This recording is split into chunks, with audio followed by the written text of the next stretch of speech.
want to grab me and all this stuff, man. Unhand me. You know what I mean? Unhand me now. Unhand me. We just lucky Cam came. Hey, he might have walked over here to look for us and be like, hey, I can't. Yeah, y'all lying to me this whole time. You guys are not doing an interview. Yeah, not doing the pivot. Cam Bynum, Channing Crowder, Fred Taylor, I'm Ryan Clark, Pivot Fam. Thank you guys for pivoting with us on the training camp tour. Cam, man, I mean, it's something we've been wanting to do. I think your story is fascinating, you know, from being an undersized football player who had to grow into himself, becoming a star in Minnesota, and also kind of the king of celebrations. Yes, sir. As well, we'll get to it, man. But you really popped off my radar as a person, man. I think it was October of 23, after the game. You told the story about trying to get your wife here to the States. You know, you guys got married in the Philippines, and you met in the Philippines. You were working on doing that. Why did you feel the need to tell the world to ask for help in getting your wife here? I just think it was important just for people to know what's going on, not just for our story, but for a lot of Filipinos, that's everybody's story, like their family, or whether it's long distance relationships, or just trying to make a living for themselves, trying to, you know, I didn't know when I met her that she just couldn't come over here. I'm like, you come to a game. She's like, I literally can't, like, you need a visa. So really going through the whole situation of us applying for her to get her visa and getting denied so many times, I was like, okay. I told her before the season, after she got denied the second time to be able to come to the U.S., I said, I'm going to make a play in one of these big games, and I'm going on live TV. I said this before season, so it was just a matter of time. And it was just a God thing that it happened on ESPN on the Monday night game against the Niners. They're the best team in the league at the time, so me being able to get 2 picks, I'm like, this is the platform that I'm going to be able to get my opportunity to ask for help, because I'm like, we got denied to get her to the States twice, so we had to do something. Yeah. We got to switch. Oh, yeah, switch? Fine. We light skinned, baby. Wow. Hey, that's crazy. They need to bring some light in here. They had to move me because of the dark skin? That's crazy. Cam, but Put that down here. Set it up. didn't the man say we got to stop playing like we got to act like grown-ups? Cam, I want to say, though, the best team in the league, 2 picks, you get an opportunity to speak. Like, that's almost a moment to be like, hey, I'm Cam Bynum. I've arrived. Right. Especially someone that had the fight of becoming a player the way that you have. I think what you did show that, like, life is bigger than ball. For sure. How important was that for you then, that you totally kind of stepped away or misdirected from the game you had to talk about that? Yeah, I just think it's important for people to know what's going on behind football. Like, you know, I'm over there I did the worm after getting those interceptions, having all that fun. But when it got serious after the game, I'm like, yeah, we've been married this whole time, and my wife is not here. I'm having to do 2 football seasons at the time, long distance. And, you know, people may not see the struggle on the outside that we were going through as far as being long distance and me having to fly there on the bye week. Like, that's how serious it was. Like, bye weeks, I was flying out to the Philippines for those 3 days just to see my wife. And just going through that and people realizing, okay, yeah, he's happy on the outside. And I was happy behind closed doors, but a lot of people didn't understand the struggle that we had to go through. It just, you know, my wife being on the other side of the world. And we knew what we were getting into when we got married, but it was just a different type of, you know, I wouldn't say sadness, because we're still happy. We're just grateful just to have our marriage and a healthy marriage and everything. And when you really got down to it, it was tough being able to, you know, being on FaceTime, me going through and watching film, doing my whole routine, all the extra work, but still having to manage being able to spend time together, long distance, FaceTime and everything with the time difference. There was a lot of things going on behind the scenes that a lot of people didn't know. But more than anything, more than me looking for sympathy, it was more trying to tell the story that a lot of Filipinos are going through, and a lot of people are going through the same thing I'm going through. And I'm a football player, so people notice that, okay, he's a celebrity. But for me, I'm like, millions of other people are going through the same struggle I was. I feel this way getting global entry in TSA pre-check, because I'd be like, bro, I'm rich. I can't buy a plane ticket. There was no steps that your fame or money or any influence you had could make to get that done fast? Nothing. We tried everything. I went to the White House, met with the vice president, met with the president of the Philippines, and they said, we'll try and help, but just all those things, it's like we still had to go through the process.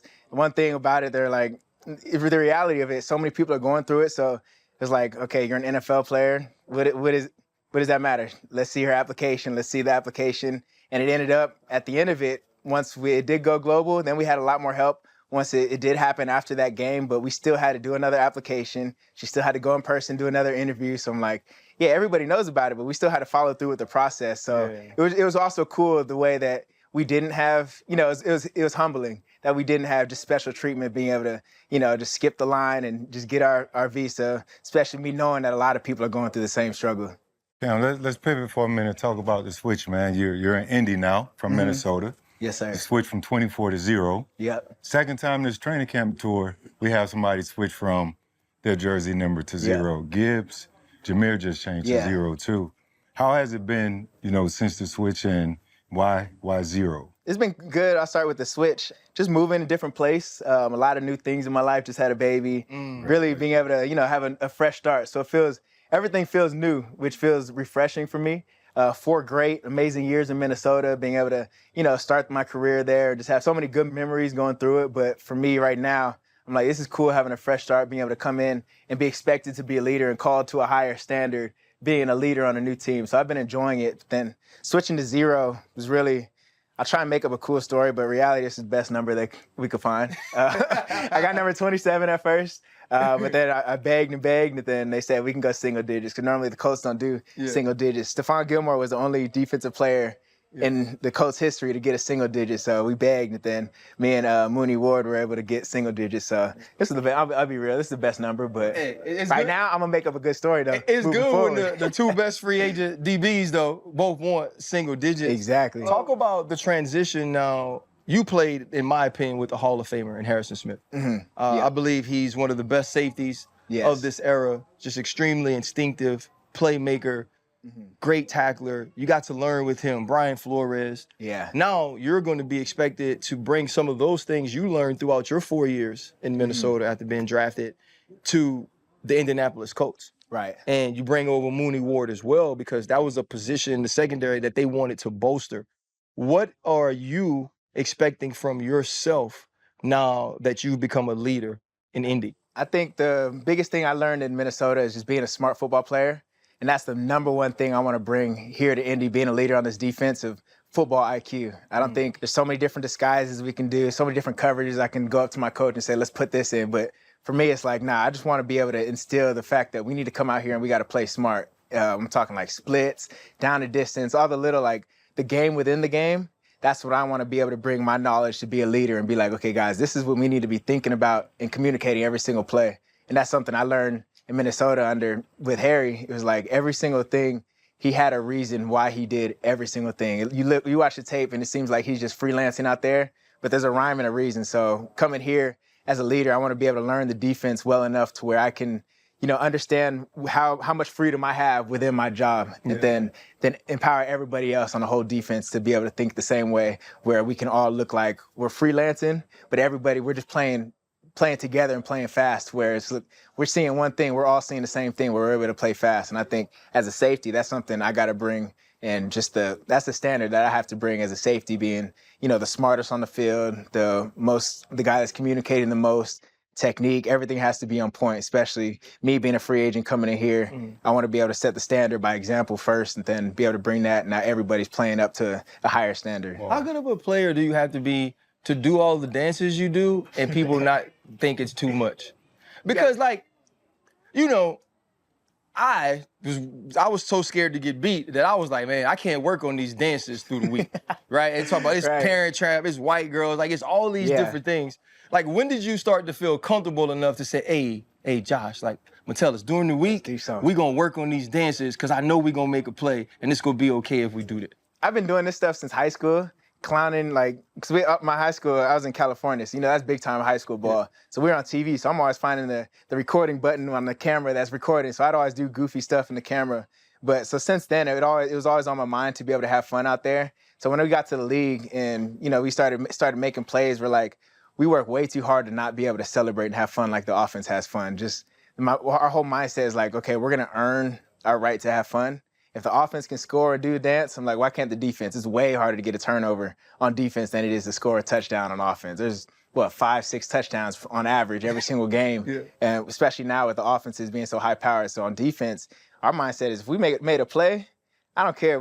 we're putting it in a team meeting. We're doing everything. We're having meetings about celebrations because if we're planning something to have fun, we're gonna make it happen. And we had the most interceptions last year in Minnesota, and we were one of the best defenses in the league simply off the fact that we were out there having fun. Yeah. Hey, Cam, I already asked you though, any pushback?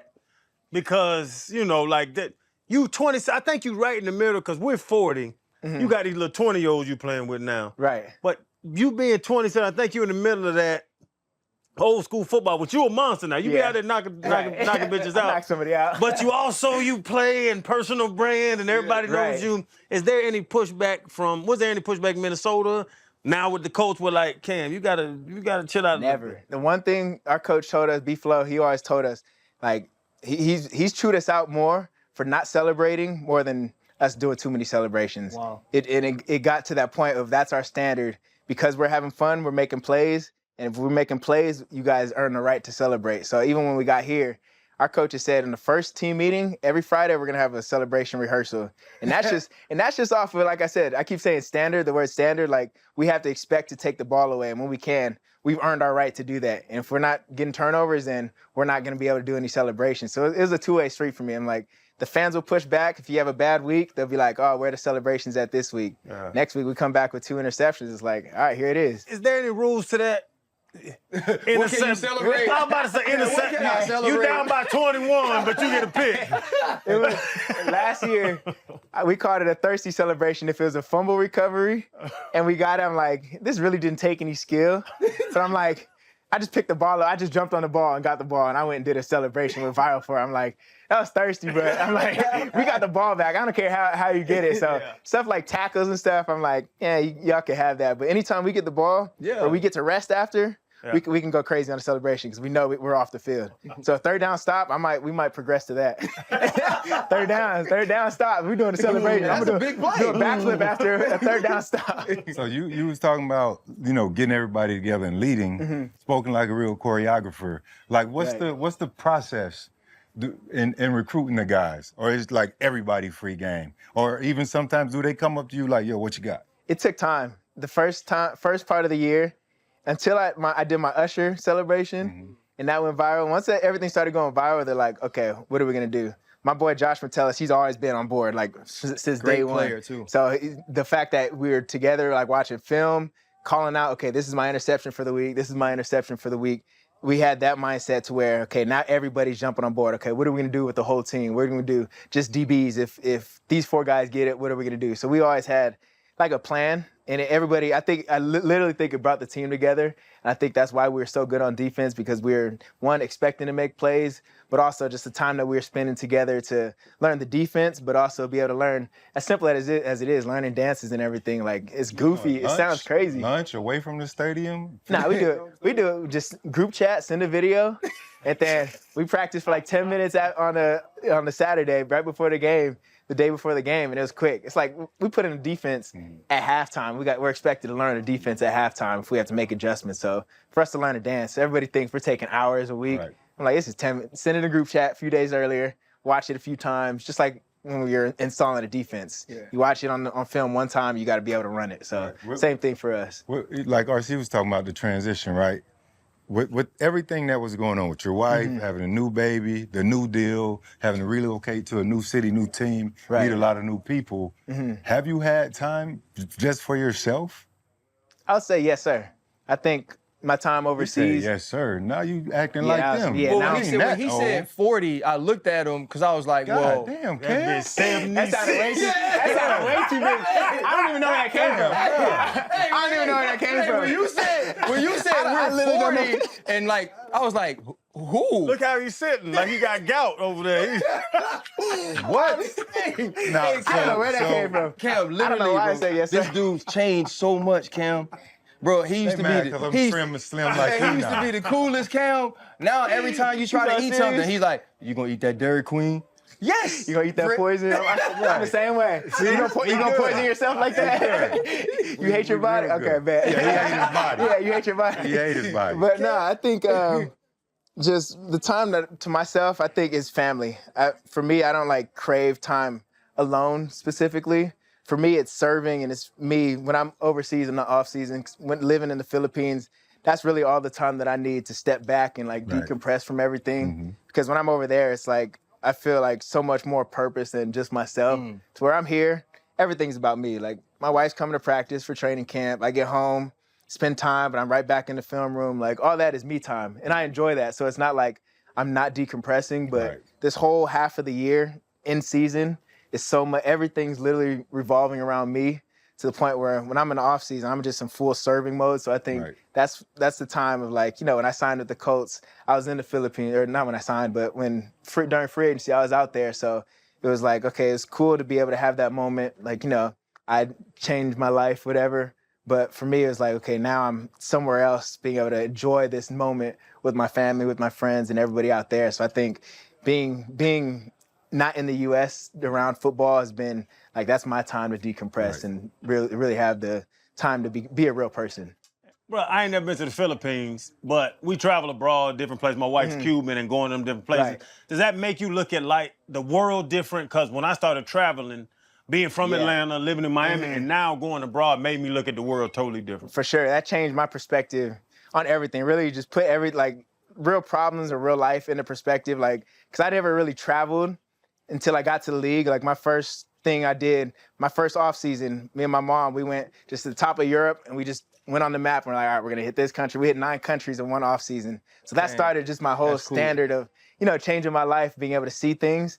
And as soon as I traveled that first time, then I was like, all right, I'm not living here in the U.S. the whole year. And I love being here in the U.S., but just seeing the different life change of being able to live somewhere overseas half the year and being able to be in the NFL half the year, it's just the best of both worlds for me. And I think it changed just the way I look at everything, just because, you know, being grateful and just everything we have here. We're so spoiled in a good way. Everything's a blessing, how much we have, but it's also, it's like, it's a fake life we have. Everything's so convenient. We can buy anything we want, whenever we want. And, you know, we're around so much, you know, just money, being in the NFL. Like, whether you have it or not, you're more blessed than the average person. So being able to live overseas for me just showed me really everything I need to know about myself, of like, okay, I can't come back. I can't complain about anything. It makes me love the game more. It makes me just love everything. So when I come here, I'm super grateful. And when I'm there, I'm grateful too. So traveling has really changed my life. I can't get a beer 24/7. That shit got to me. I'm like, what's going on? 7-Eleven, bro. I want some wine. Like, everything's closed. Bro, that shit is different. They don't work 24/7. It's like people actually have time with themselves, but that's the thing. It's like convenience. You realize, like, it's so nice being in the U.S., being able to have everything on our fingertips, but also when you're there, it's like, okay, now I'm grateful that when I get to go back home, I got Amazon, I got Uber Eats, everything, DoorDash. But it, like you said, it just changed your life. It changed my life, like being able to go see the world and to see that there's more to it than just this football stuff. Yeah. You know, you're the first person that we've ever done a show with where people just kind of walk through the show. So that's you know what I mean? I love the fact that you were able to stay on task. Cam, there's a true joy in your voice, in your face, in your smile. And I think being able to travel and being a little more worldly gives you a great perspective. Right. After what you and your wife went through to be together here in the States, man, talk about being able to have a baby and start your own family here after fighting so hard to be with one another. Yeah, it's just a full circle moment, just being able to see like our road that we had. It was tough going through it, and we enjoyed it going through because we knew God was going to work something for good, even though we didn't see like the end of it. It's like we were just going through the whole process and like, dang, when is it going to be the end? But now looking back at it, it's like, wow, we have a baby now. We have bought a house out here, and it's my first time being like a homeowner, living in my home while I'm in the NFL. And it's just so cool just being able to look back at the whole process and look at the struggle that we had, at all the highs and the lows, and to be like, okay, wow, now we have our own little family. Everybody's always talked about going to training camp, and it's always been my dream to have my kid running on the field and taking pictures with my wife and my kid after a training camp practice. And now I'm like, okay, 5 years into this NFL stuff, I'm able to finally do it. Just a full circle moment. And I'm just grateful just for the hard time that we had going through that whole process, because now it's like, we can get through anything, going through what we went through with the visa process and getting her to the U.S. and just the long distance we had to go through. Now it's like everything is cool. I don't remember the last time I've had a bad day, just off of just me being just so grateful And I think that's really built both of us to where, I love you that, know, man. even small little road trips, going to joint practice in Baltimore or traveling, I'm like, that's nothing. We used to do months at a time apart. I used to have to travel there on bye week and fly across the world, just get 2 days to go hang out. Like, just stuff like that just made everything so much easier. And like we talked about, perspective is everything. So now I'm like, everything's cool. You Everything's made easy. a baby in 2 days? Possibly. Could have been shorter. Who knows? It don't take 2 days. It don't take 2 days. A few minutes. Hey, I wanted to, now you made me forget what I wanted to ask you, man. He didn't see his wife and now a baby coming. Like, goodness gracious. Boy, you work 2 + 2. The math, it made sense. And not only that, I know he's the pocket watcher, right? On this Yeah. show. You see No him? shame. You seen him? Yeah. I'm glad to be here. I'm glad to have new teammates. I'm glad for 60. Yeah, I'm glad. I'm looking at the cleats. Those chrome hearts. What kind Nah, of these cleats are are the those? Justin Jefferson Under Armour cleats.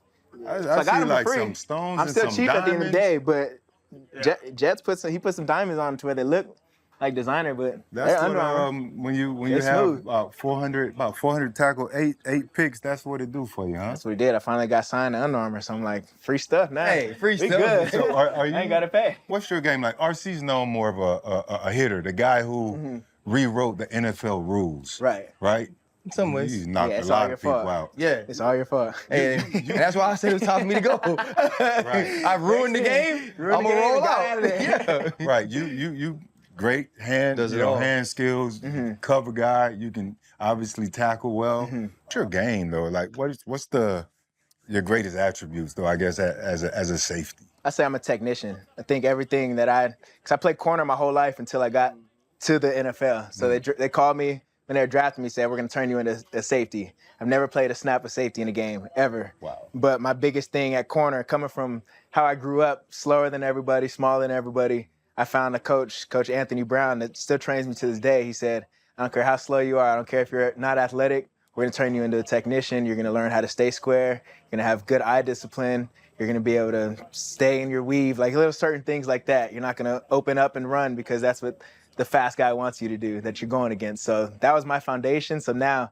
when I'm in the NFL, my biggest thing is technique. There's so many guys that if you try and out-athlete them, I'll lose every time. We're defense, we're starting backwards. They know what they're doing, we're not. But if I'm using my technique and really being smart, I think that's one thing that I pride myself on, and that's why I'm able to make plays. I'm not faster than 90% of receivers out there, but I can cover like a corner, still being in the NFL, being a safety. I can still have, that background that I had playing corner my whole life. Now I'll be able to bring my smarts to be able to play safety, be able to cover a slot, cover tight ends easy. And really that's my whole makeup is all based off of my technique. Right. Cam, you play, you mentioned Jettas, and after Jamar's Triple Crown year, there's been this whole argument, right? Yeah. Who's the best wide receiver Yeah. in football? I've been seeing them both since high school. I went to LSU. I live in Louisiana, and they're both tremendous. After watching Justin every single day, you get to see him in practice. And what does make Justin Jefferson so special? And do you believe he's the best receiver in football? I believe he's the best, and I don't care if it's biased or not. What I've seen from him in a game and what I've seen from him outside. Yeah, we'll pause that. What's up, brother? Just sneak on in, huh? Hey, boy, what's up, baby? Good. For sure. Looking good. What you sneaking around for? Like, he walking slow. Hey, then he was moving slow, too. Like, he's too big to be walking that slow. Yeah, he was moving slow like a turtle. But he we came to see show you. us, no. But honestly, though, do you believe he's the best? And I guess, again, why? Just kind of reset it. Yeah. Yeah, I believe he's the best in the league, just what I've seen him do in practice, but also consistently in the game, no matter who's throwing him the ball. And I don't even want to compare him. Like, whoever people are going to say is the best, I look at his game, and I don't see a weakness in his game, and that's, like, probably the biggest thing. And what separated him from me coming out of college and being drafted, going to Minnesota, first thing I was observing, okay, who are the superstars and how do they practice? And that was, like, my first thing I was paying attention to when I got there. And one thing about Jets is like he practices hard every single day. He's going like every single route, no indicators, everything. He's going full speed on routes on air. Going against him, he's going full speed no matter who you are. And just everything that you want to see from a superstar that you imagine a superstar to be. I got to the league and realized, okay, not every superstar is practicing like this. Yeah. But he's practicing like that. And that was like the craziest thing that I've seen, like being there as a rookie. Okay, I'm like, okay, it's only his second year in the league. He's not, he's still popular. But going in year 5, year 4, year 5 for him, being his teammate year after year, like, okay, he hasn't switched up. He's still practicing hard, still going crazy in practice. And it was just one of those things that had us on our A game every single day on defense. But being able to go against him made us better. And just seeing him, what he does, like day after day, down after down, I'm like, yeah, I don't think anybody can be this good. Yeah.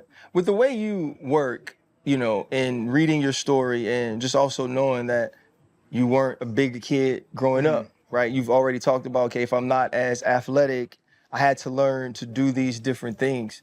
How much focus do you put on building a schedule of whether it's work, study, treatment, in order to compete at a high level on game day? Yeah, I think my routine is insane, whether it's extra work. Every single day, like people say, like being durable, your availability is your best ability.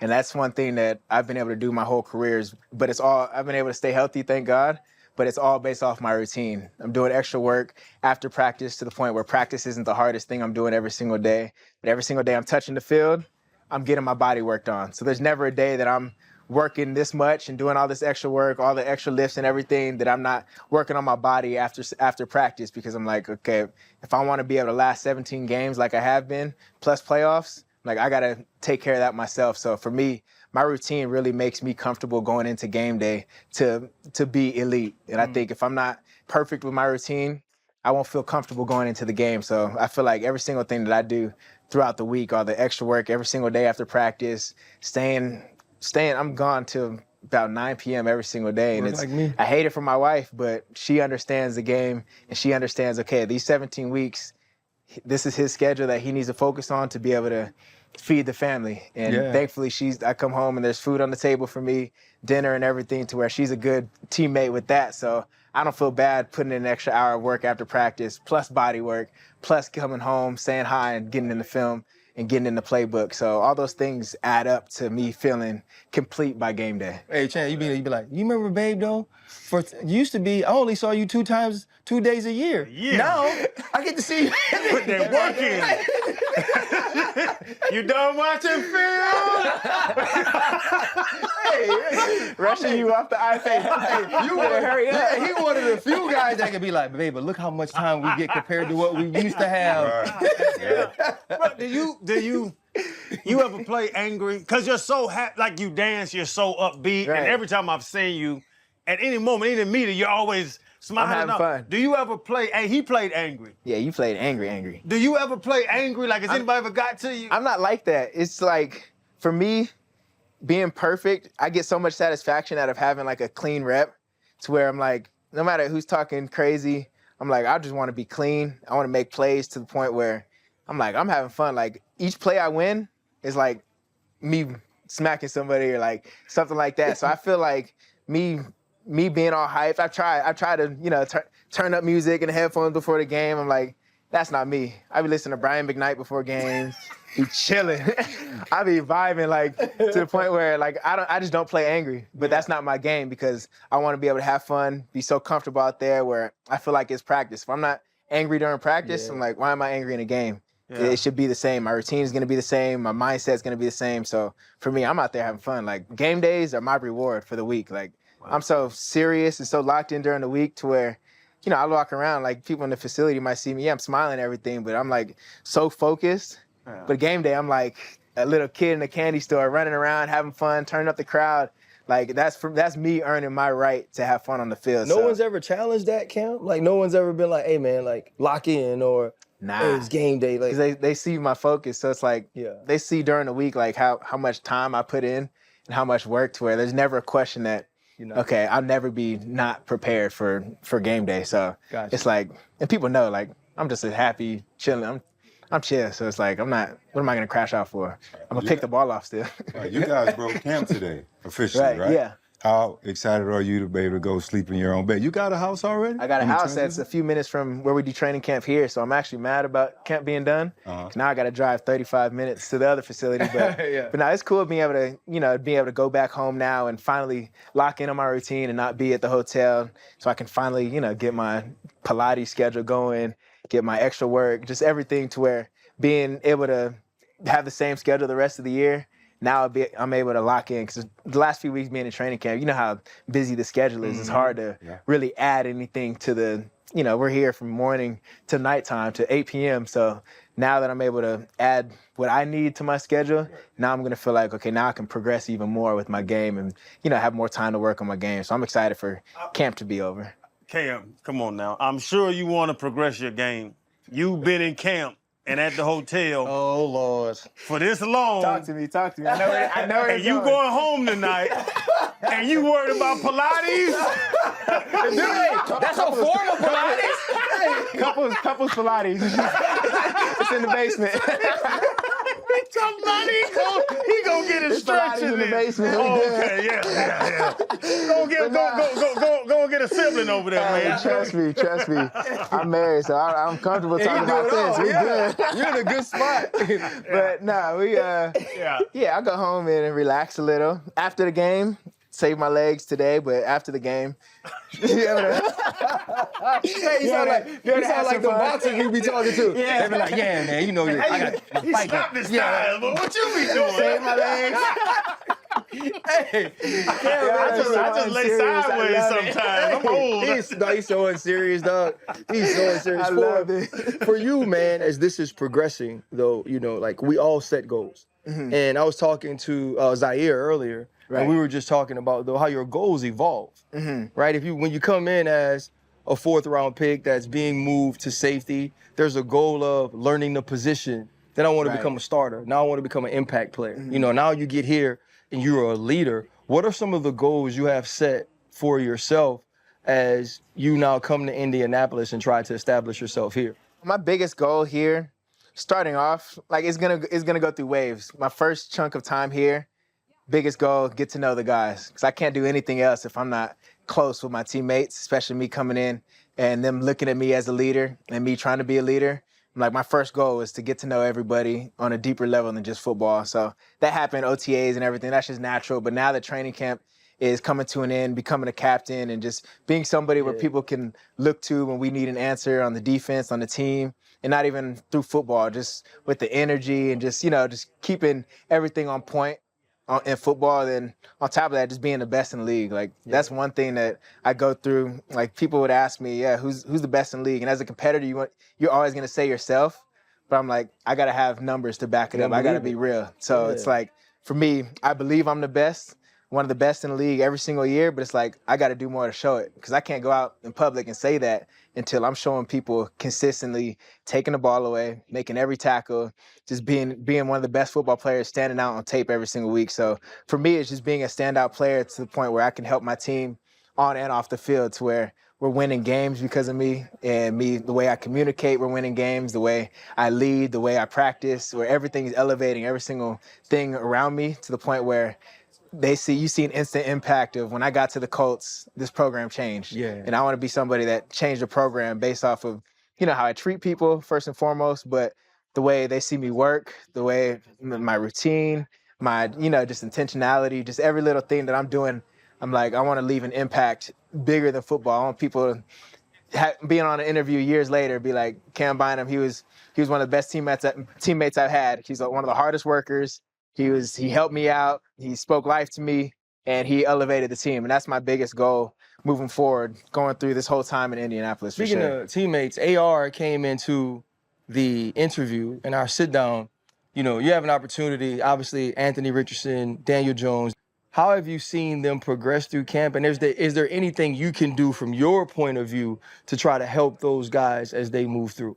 I think the best thing I can do is compete the best I can against them, be able to put the defense in good positions to be able to make plays against them so they can see, okay, this is what I need to get better at. If we're not playing well on defense, we're not giving them a good look, and we're not helping them, doing them a service going into the year. But I think just them being able to compete, it's been such a healthy competition in a good way, where I see both of them elevating throughout camp, to where one person, they'll both have their days. One may look better than the other on a certain day, but throughout camp, when you look at it, both of them have progressed. And now going through it, it's like on defense, we're like, we don't care who the starter is. We trust both of them to be able to go out and carry this team where we want to be.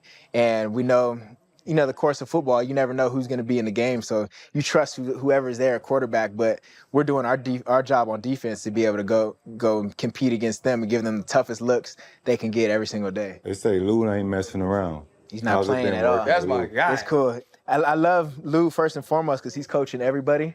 The superstars in the room, people that have been paid well. Yeah. If you're a rookie, it doesn't matter. He's coaching us all the same. I've gotten yelled at by Lou already. The young guys have, and that's one thing that I want from any coach that's coaching me, especially being our DC, is being able to hold us accountable. Right. And just, the mindset that he has on defense, being able to be aggressive and be able to, just keep the offense guessing and keeping us moving forward instead of us just staying back, being passive. I think just his mindset as a person and what he does on the field and the defense that he dials up, that's something that, I'm fully behind everything he's going to be having us do this year, and especially as a person, the fact that he's holding us accountable, that's the most I can ask, especially, I'm coming in here as a free agent. Some people may be slow to coach me and talk to me in a crazy way. I'm like, no, you need to coach me hard. If you see I'm being stagnant, not making enough plays, I literally told him a few days ago, I haven't made a few plays and it's been a few practices, I haven't made a play. You got to tell me if I'm doing anything where I can progress more or just anything. I'm like, coach me hard. I don't care how much money they pay me. I don't care if I'm new. You got to coach me hard so I can get better. And you keep that same energy through the whole year. Don't take it easy on us, because I see us being one of the best defenses in the league, and we can't have that if we have a passive defensive coordinator. Well, I'm only asking 2 games for y'all not to be great. What's that? And then the rest of the year, y'all do y'all thing. That's it. I'm in that's a division enemy game. territory. That's a division game. We got to go crazy. We got to go crazy. Out there, certainly, you got to go out there and do your thing, and so do the other guys. And like everybody else, that's what y'all pull up. That's what they pay y'all for. I don't expect anything less. Jacksonville, they got to do what they're supposed to do. And the best team, the most prepared team is going to win it. Every time. Right? So, every time. I just had to throw that out there, though. See where your head was at. Don't listen to none of that. That would end one ear. Yeah, don't listen to none of that. I got to get a pick. Now I got to make a play against Jacksonville. Listening to you talk about being the best, though, individually, but also what you guys were able to create in Minnesota. In 2008, bro, we were on the cover of ESPN magazine. We were the #1 defense in football, and we win the Super Bowl, and we all felt like we lost. Right? Because Larry Fitzgerald goes crazy in the fourth quarter. We put ourselves and our team in a position where we could lose. Ben has to bail us out. After having such a successful year last year, and then down the stretch, you have an opportunity to win the North. You don't get that game. Then you get to the playoffs, and Los Angeles is able to play well. What did you learn from starting the season so hot and then not finishing the way you wanted to as a defense? I think just mainly just staying, our routine and everything, nothing changed as far as our process and everything. But you just mentally, you have to go through that long game. I could feel looking back at it now, it kind of felt like we put so much into that Lions game because it was both of us were, I forget our records, 14-2. Yeah, you could have went we're fighting for that 1 seed. It's where we put everything into that and didn't look past. And obviously we shouldn't have looked past any games past that game because it's 1 week at a time. But I felt like we put so much into that specific game emotionally to the point where the game after that was okay, now it's almost like a letdown of energy. That was our Super Bowl. And now when it really mattered in the playoffs, the week after that, we kind of had a lapse in I wouldn't even say in our work ethic or anything, but just going into the game, you felt more flat than it usually did. Yeah. And that's just hindsight looking back at it now. I was there, yeah. Looking back at it now, and that's how I feel. You couldn't tell me that we didn't prepare as hard as we possibly could, or going into the game we felt low or felt flat. But looking back at it now, it just felt like the energy that we put into that Lions game, if we were able to sustain that the weeks after that, our team would have played way better and just moved forward a lot better than what we did. But like I said, our process and everything was great. It was just one of those things where, looking back at it now, I can tell that we didn't play the long game as well as we should have. When you are black and anything else in America, you're seen as a black man. Right. Right. And the way that you have held on to your Filipino heritage, to me, is so inspiring because, like, those are all parts of you. Right. And you get to represent that in a stage where that's not represented as much as it is being a black man. Right. How have you been able to stay so connected to that part of you, even though that hasn't been your everyday? Going to the Philippines did everything for me. Like, I grew up around like all my Filipino family and my black side. So like my dad's side being the African American side and my mom's side, I was able to spend a lot of time with both of them. So it was always like, you know, a lot of people may see it as like an identity crisis of not knowing what I am. For me, but for me, it was like my superpower. Like, I'm able to go have family. You know, we're having a cookout, but we're also having the Filipino food up in the Bay Area with my Filipino family. So it was always cool being able to bring people around both sides of my family, and that being like something that I really took pride in. So once I was able to go to the Philippines and realize how big of a deal it was, like for me, it was Manny Pacquiao. He's like a guy that really gave me pride about being Filipino and like seeing what he did just for the whole country, like being one of the, in my opinion, the greatest ever. But also being somebody that was giving back to his country, doing everything that I aspired to do from a young age, and seeing him do it and how big of a deal it was for people just being Filipino and seeing somebody, you know, represent. So it was cool for me to do the same thing on my stage, even though it's not as, my stage isn't as grand as his was worldwide. But for me, being a football player, having a simple things like waving a flag after a game and just being able to represent something, it's just so touching for me, just being able to know that people are really like looking at it for inspiration and looking at me for inspiration. I think just going through the whole process, that's what I realized, like a little act of just representing somebody that may not be seen is doing so much. And just like you said, being black and Filipino, like me living in America and being able to represent both is so cool for me. And I think a lot of people, you know, I get a lot of messages, are you forgetting you're black? But it's like, no, I'm me, and I'm able to represent both sides, and I'm able to be proud about both sides. And me playing football, living in America and everything, like we see so much, and everything I do is representing America also, and also being able to do the Philippines. It's just so cool being able to, you know, represent two things, but bring pride to just everything. I love that, man. So it's cool. I think he's the biggest pivot candidate, by the way, even though it's not a tour question for ET. Yeah, it's hard to be on training camp tour, but we ask it anyway, right? Yeah. We always ask our guests what their biggest pivot is. That's that one moment in life you can look back on and say, because this happened for me or to me, I am who I am today. It's easy for me to say the whole situation with my wife, but I was already in the NFL, and then, you know, it was just a matter of time for that to happen, and it was a tough situation. But for me, I think my biggest pivot moment was I was good in youth football. Everything was going well for me. Then I get sophomore year, transferred to a different high school, like one of the best high schools in California. And, you know, I was good my freshman year at this other private school I went to.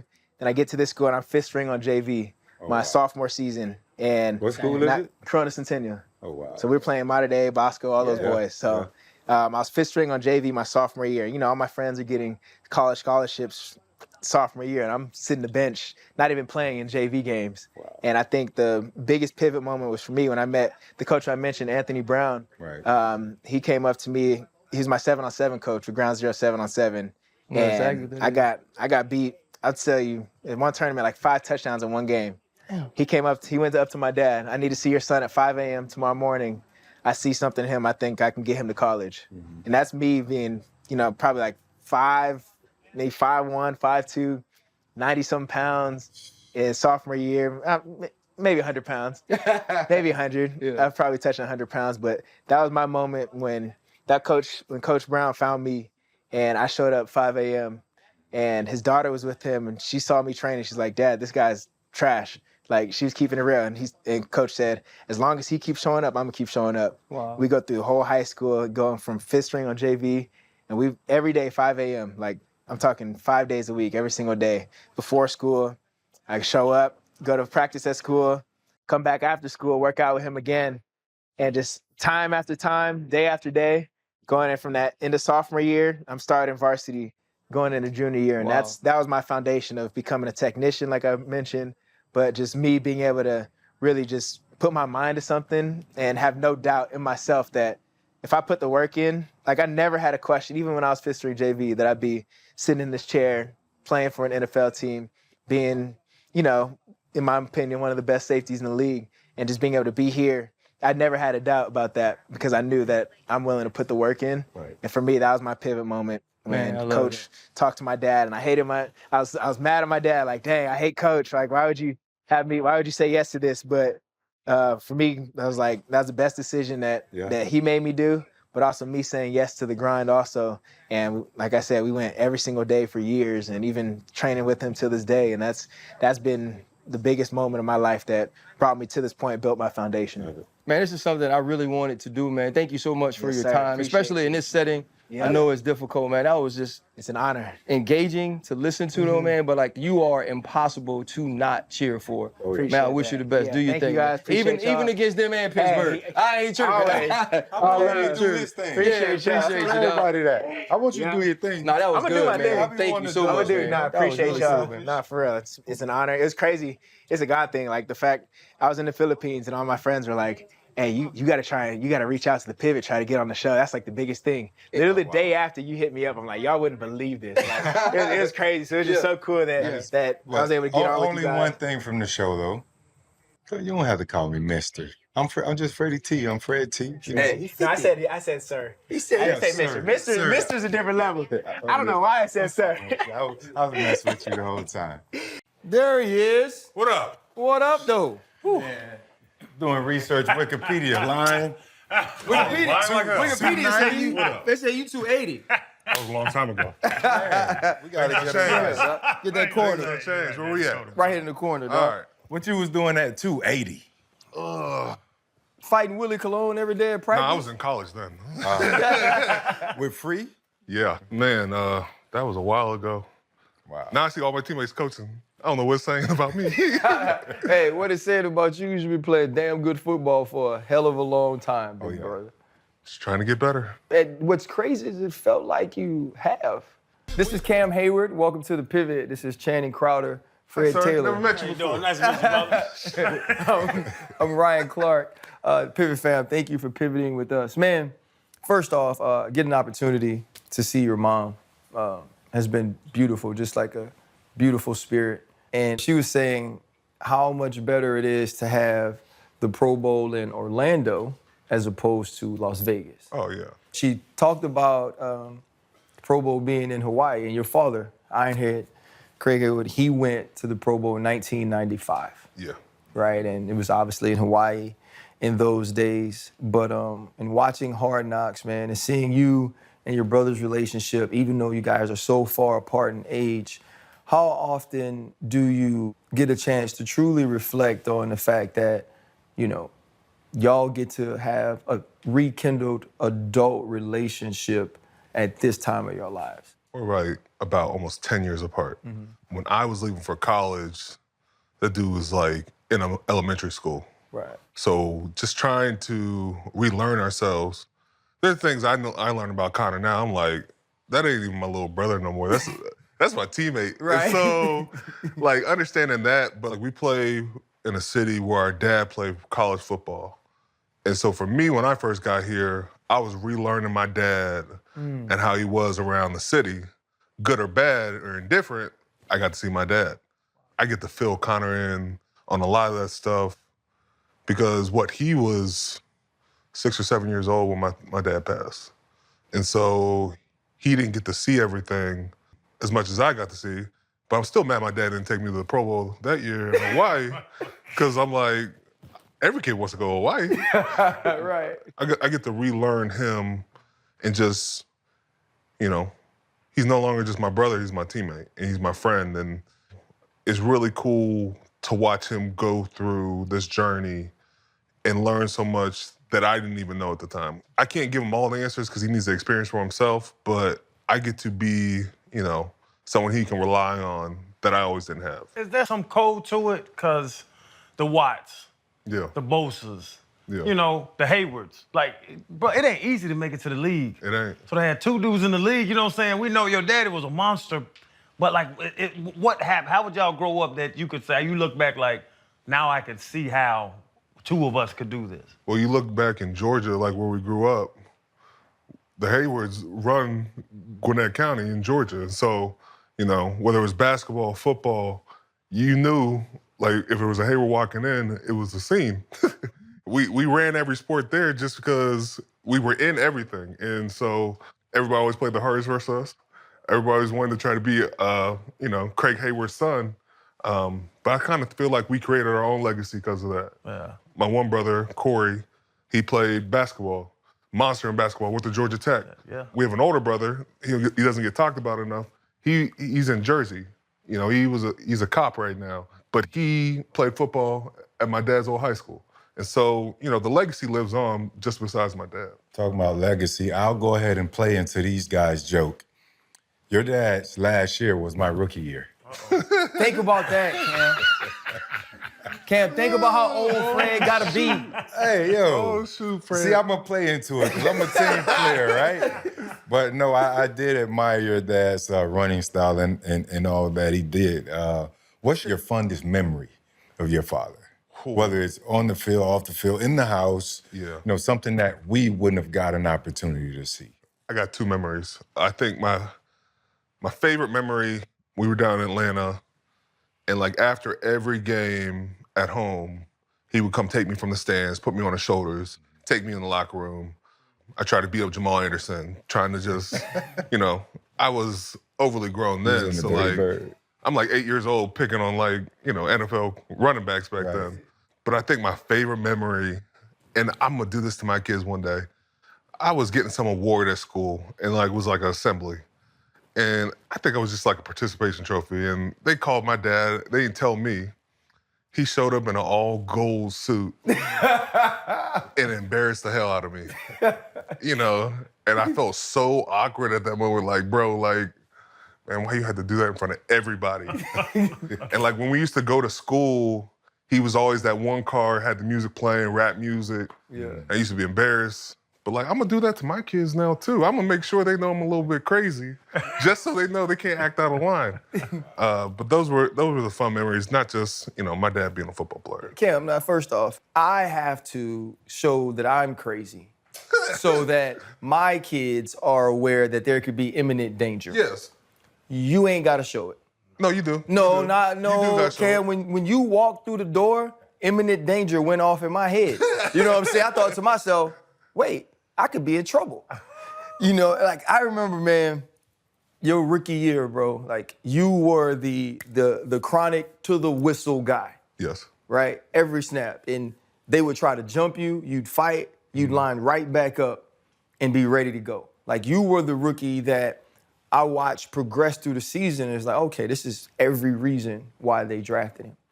And so you fast forward to now, bro, still making Pro Bowl, still being an all-pro player. And you kind of, when I look at the team, you're the last dude that came in on our stretch, right? A stretch that was Super Bowls and AFC North championships. Fast forward to one of your best years being this year. You start out hot as a team, and then you guys again sort of sputter down the stretch. How frustrating has it been to not have reached that pinnacle of a Super Bowl, which your individual play, your individual leadership says 100% you should have? The individual stuff is great, but you know you're truly measured by what your team does. Being on those teams, being a young guy, I didn't care what my position was. I didn't care if I only played 3 plays. Like, it hurt me as an individual when I didn't play as much, but I remember Coach John Mitchell, he was like, I got my starters. I got my playmakers. I got Aaron Smith. I got Casey Hampton. I got Brett Kiesel. And then I got a first rounder in Ziggy Hood waiting. So it was like, all right, I can respect that. Like, going into a position like that, you have to humble yourself. And I was never going to be a detriment to the team. But like, you know, I'm just going to learn as much as I can. I'm going to learn as much as I can from you, Troy, like Potsy, you name it. I was just trying to learn from you guys. And then you fast forward to now, you know, I'm jealous of y'all. I'm jealous of what y'all put on the field. I'm jealous that when I see that ESPN magazine picture, it's like all those dudes I just learned from. And it's not just 11 dudes on defense. It's like the corner, the nickel, the backup, backup D tackle. Like, everybody's on that picture. Yeah. And so, because I saw those dudes thrive and, hold each other accountable, I feel like I have to do that. And I know I'm running out of time and, there's sand going through the hourglass, but it's like, I want it so bad just to be on par with y'all because I have that much respect for y'all. The All-Pros, the Pro Bowls, that's the work you put in the offseason. It's about challenging yourself and understanding that this game isn't for everybody, but this game can be for everybody. You win a Super Bowl because they will remember you and they'll make sure that they bring you back for the 10-year anniversary, the 20-year anniversary. Like, you watch Joe Green come in, fingers all messed up, but you see all the rings. And you're like, that dude, he's respected by everybody. He's loved by everybody. That dude threw a helmet into the stands. But still, Mean Joe is Mean Joe, and you don't mess with Mean Joe, and you love Mean Joe. And I've just always been enamored by guys like that. Franco, that have played with one team. Oh, well, Franco didn't play with one, but everyone remembers Franco from one team. But like Mel Blunt still comes. Yeah, bro. And it's just like those legends, like when you look at Canton and you look at what they've done, they didn't have to go anywhere else. They were remembered for one team and they won Super Bowls. And I want to be a part of that one day. And so there's a sense of urgency in there. I know we didn't end where we wanted to, and I have to own that. But, it took me 2 weeks to understand I got more shots at this, so I got to keep going. Well, you talking about the Steelers organization, you bring up Franco, bring up me, Joe Green. Through RC and PZ, I met a bunch of y'all damn Steelers, and I always bring up, we talked to a number of people, fell in love with Mike Tomlin. Yeah. Just him, like that organization. Would you be the same player if you were, and I don't want to call any other team, but if you weren't in Pittsburgh, would you be the same player? Because it seems like there's something that y'all do up there that other organizations don't do. I can't say it would happen in every organization. There's some organizations you don't mess with. Like, when you're looking at free agency, there are certain places you ain't going. I think my career goes hand in hand with the Pittsburgh Steelers. One, I've grown through the system and I feel like I've gotten better in years, but it's not like I wouldn't be challenging myself anywhere else. Like, I'd be still trying to get it wherever I go. That was evident from you, from the very start, is to challenge yourself. How difficult is it to deal with the change in sort of generation, right? Like, I feel like you got to see it all take the arc, right? We had where you dealing with Troy, who he ain't even controlling Instagram. Posse ain't have an Instagram. You know what I'm saying? Casey Hampton still had a flip phone. You know what I mean? It was like that locker room was football. Yeah. Period. And we'd fight each other. You know how Casey used to be, dog. If it's first down and they get a 6-yard pass in 3, Casey turn around, man. You know what I'm saying? Or if y'all had a 6-yard run, Ike cussing y'all out. Like, that was who we were. But then when we went out together, you had to fight us all. Right? That was it. And now with some of those changes, you went through the Killer Bees era, and now you've had different receivers come and go, quarterback changes. Is it hard to deal with how much of a shift has happened in the locker room? I think locker rooms change, right? And you have to be intentional about what you want. And you have to be intentional about the team. I can say I bitch and moan about everything. Like, everybody's always hot at me. What is his deal? Like, why is he on us about this? Like, but it's like, that's what I learned. Because, like, Hamp was intentional about it. Because, like, Ike was expecting a lot.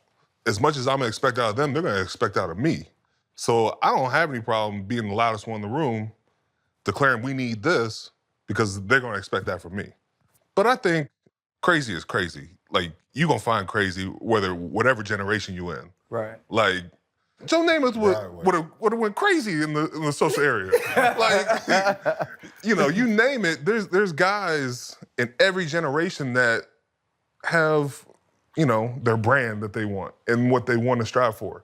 But I think you can still have a team and still be readily focused on just everything's possible. You take care of your business and you win. Do you ever have to tighten up the young boys about social media or talking or too much information and Yeah, you have to do that on every team. Like, social media, it you can use it as a tool to get better, but it can also be used as a weapon to hurt your team or, hurt others. But, I always think like Ohio State prepared me for that. We had this pure lady, Shelly Poe. Man, she did an amazing job of just saying, you have a choice. You can use, the media and everything that comes with it to your advantage, or you can let that take advantage of you. And so, understanding that if someone asks you a question you might not like, you can still answer in a proper way and get what you want out of it rather than just, attacking that person. Yeah. And having that dialogue. Ohio State prepares you for that, and I'm pretty thankful for it.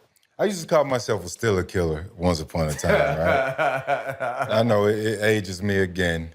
But I heard of a little story about your rookie year. And this guy over here was your biggest hater. Second year. Second year. Second year. Second year. Fill us in on it, because RC will go in on you. Me, a hater? RC does that. RC does that. We've talked about this. So I was a stealer killer on the outside, but if you got a stealer killer from within, that ain't good. Boy, I can tell you about that whole story. So tell me, please. I think we had started off like 0-4. Everybody's just a little bit tight. Like, everybody's just trying really hard. And out of nowhere, RC came and was like, he called me a bust. And I was like, wait, hold on, what? He just called me a bust. So like, you I'm mean hot. Jerome Bettis bust? No, like bust, like With a T. yeah, Like I was hot. trash. Yeah, like I'm trying everything to get on the field, and I got a guy in a leadership role come at me and say I'm a bust, and so I wanted to fight RC at the time, but there were guys around me who was like, bro, just chill, you got it, we'll be fine. Troy's coming at me.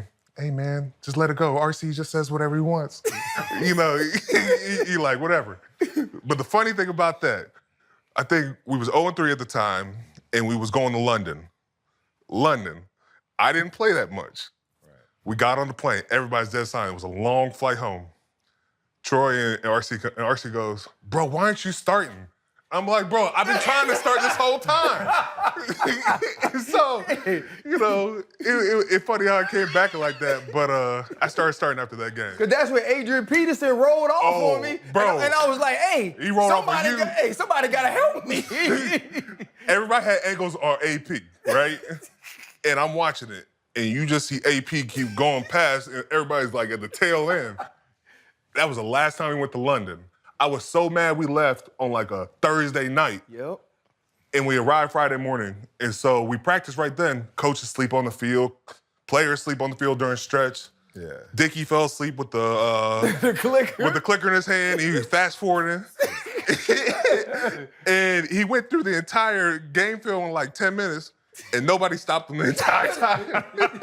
Nah, because we didn't find out, because y'all travel there a lot, Freddie T. And so I don't know what day y'all go. Yeah. Literally, bro, we practiced on Thursday. Yes. And then got on the flight. Plane, yeah. We land in Friday, then go through walkthrough. We went through go practice. Yeah, I didn't go through a Friday. No. Like Fast Friday.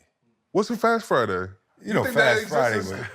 It was, I mean, everybody who comes to the Steelers, man, this ain't no Fast Friday. We here longer than everybody. So it's not an hour go shower. No. Yeah, Fast Friday was like boom, boom, boom. Shells, we in and out, just a cleanup day. You in and out, and then that's a wrap. We don't have no cleanup days. I mean, it was competitive, but it was fast. It was faster than the hour and 45 or 2 hour practices on Wednesday, Thursday. No, sir. It was like an hour 10. You remember we go to the camp and we walk in and we be like, damn, they out here banging. Oh, yeah. We go to all the football camps. We go to Pittsburgh. The Baxter Backers is crazy. But they be it's out there arcade. banging. But I got to ask RC. So AP walks away from your ass. Yes. And you go and yell at the backup tackle. That was before. Oh, it was before? I'm like, Yeah. what do you have to do with that? Like, he got through the line, shoot. you went on the field. I was coming from the backside. Yeah. And you gotta understand too, the era in which I played in Pittsburgh.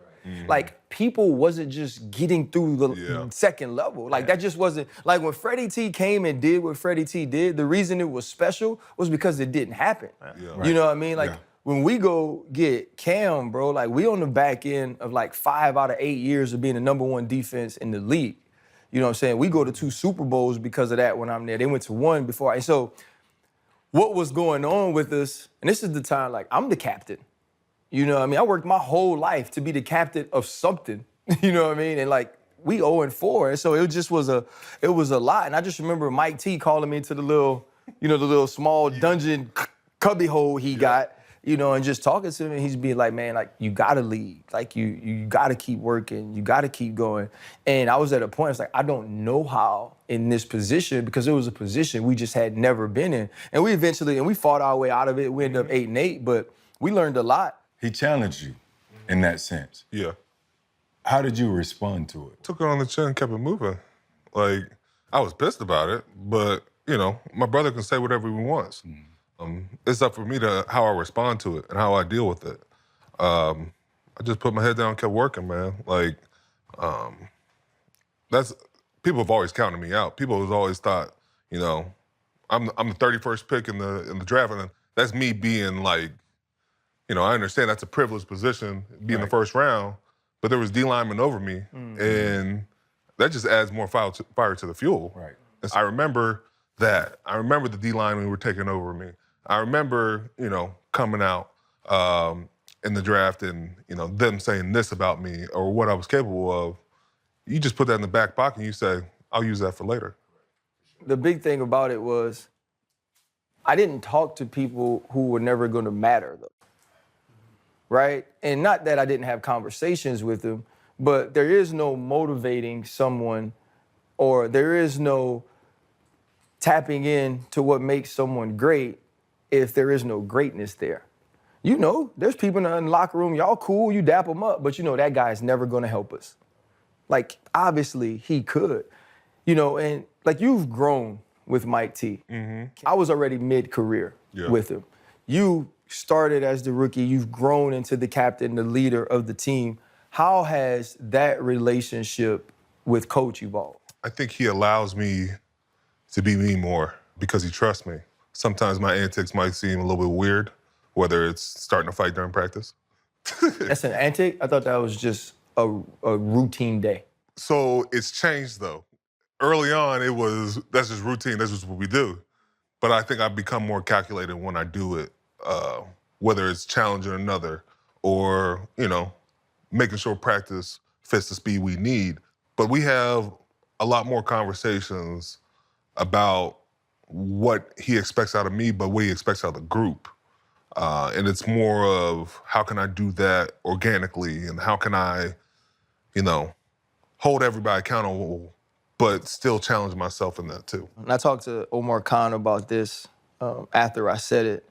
It's a very, and you're gonna be in the media, it's a very tricky position to be in when someone associates you with one team to talk about that team. It's a tricky position to be in to talk about your friends, whether I'm speaking about you or if I'm talking about Coach Tomlin, Omar, these people I know. So last year, as another stretch came to an end, I said, you know, you don't fire a coach like Mike Tomlin. Mike Tomlin, in my opinion, is unfireable. You do have conversations with a coach like that. And I said, I think Mike T has earned the right to say that maybe my voice has gotten stale in this locker room. Maybe I'm not finding a way to push the right buttons to get us to play to our best potential in the most important moments. And I was like, he could have an Andy Reid start somewhere else, and there are a ton of teams in this league that would take him. What's giving you continued confidence that Mike T is the right person to lead the Steelers where he had once led them, and that's a Super Bowl? I think one is transparency.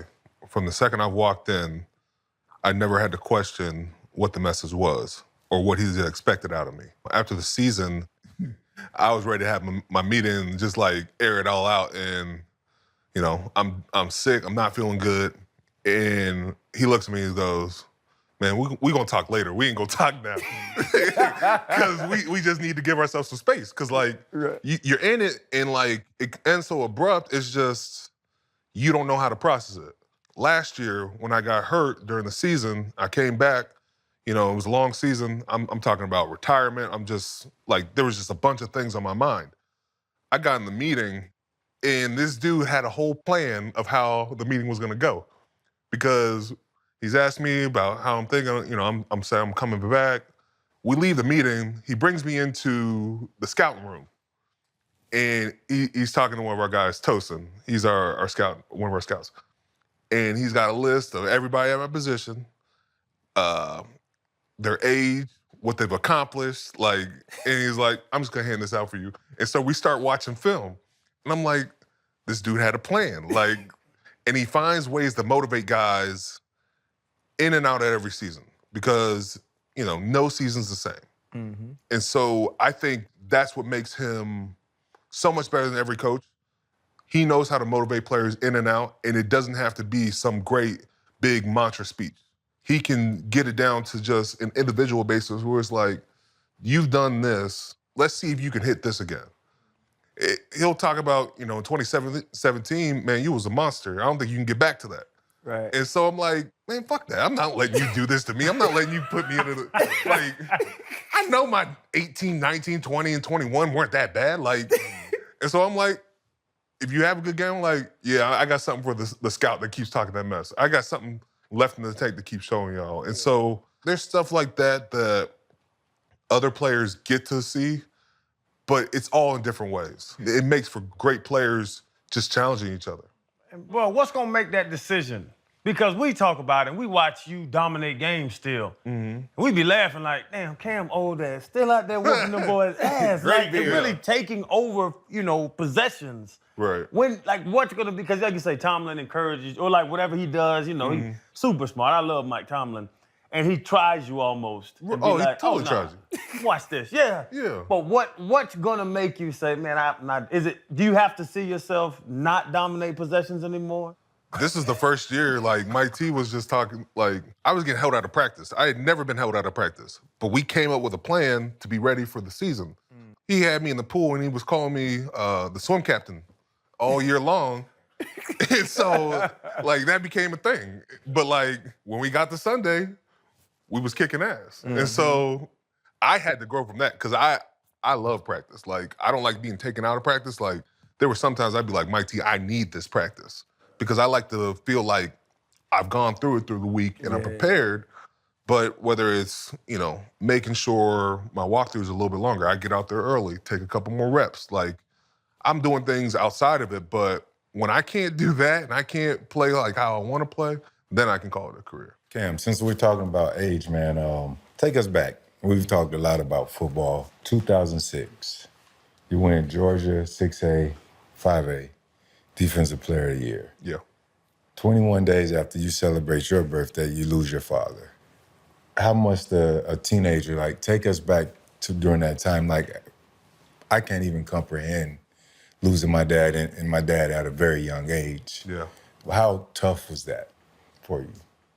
So I lost him after my junior year. He had been sick for a while. When I was, my first 2 years of high school, I went to a private school. It was about an hour drive. And he would take, my mom and dad would switch off and take me to this different school. The one day, he was supposed to take me, my parents were divorced at the time, and he just didn't show up. So we knew something was off. Found out he had a heart attack and a stroke and left him paralyzed on his right side. So I ended up transferring and going to the high school right near me. And my dad that year could not walk, but his goal was to be able to walk for my senior night. He didn't make it to that, but I felt like he was always there and always part of that. We had been working, he had been doing a bunch of rehab, broke my mom's heart, because she knew how, that moment was big, having him there. I didn't realize at the time, but I was going through depression. I was going through a time where I couldn't really speak to anybody about it. It took years and years to even, come to the conclusion I was going through depression. Fast forward, go to state championship. Craziest thing is we tied in the state championship. He's laughing because the year before we were in the state championship, but another team was, and they were sending hate mail to the kicker and turning all this, so they ended up having ties available. And the other team didn't know it was a tie, so they kneeled on the last play. Wow. Had everybody hot. Had everybody hot. Then we get, after the season, you know, and there's like a little bit of stretch there before I graduate. And then while I'm still picking where I'm gonna go for college, watching my mom step up in that moment was big in my life. I always say she was like my agent because she's asking college coaches, you play a 3-4, you play a 4-3, how many D tackles you got? Like, wow. She's asking all these questions. My mom was big in my life now, but watching her step up for me in that moment was huge. Sort of navigate it. I didn't realize how much I checked out during that time.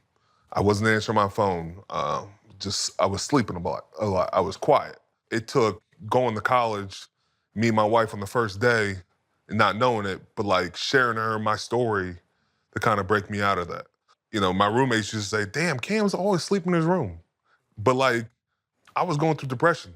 But I had teammates and family just around me that kind of just took me out of that time. And it's funny how the world works where, you know, you think you've lost somebody and then you get drafted by the Pittsburgh Steelers and you're like, damn, how did this happen? Right.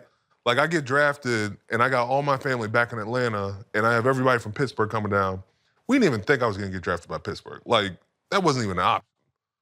But we get to the night and my grandparents are there, and after I get drafted, my mom was like, God and Dad had a plan for you. Yeah. And that, it's a movie, man. You can't make that stuff up. Yeah. And so watching everything in my life just become intertwined that way has been really special. You're in the place where your father played ball in college, and you say you've gotten to learn things about him, good and bad. Mm-hmm. And you know, when your mother comes to you and says, hey, God and your father had a plan, part of that plan also could be now you get to have a part of me, you get to learn more about me. What has that journey been like for you? It's been the best thing in my life. Not only having a legacy, but building on that legacy. When my dad was in college, I think he got in a fight one of his first times, broke his arm in college, and he had the red shirt the first year because of it. And so coaches we have either played with my dad or, you know, went to school with him and talk about, Head was there for everybody. I'll do anything for Head. You know, coaches I play against now, you know, I love your dad. We've done so much. And those conversations I'm just thankful for because that's not just my legacy, but it's everybody speaking on his legacy and how he had an effect on people. You know, I'll watch him on YouTube and see him going to Children's Hospital, and not looking for the camera, but the camera follows him. But I'm just thankful that I get to have those memories that just keep growing outside of me. I love that you mentioned that about your father. You know, you with your foundation and the things that you've done for the community and becoming Walter Payton Man of the Year. The people I've talked to that have won the award hold this award in the esteem that many people are even higher than some of their sporting accolades, some of the things that they've done athletically.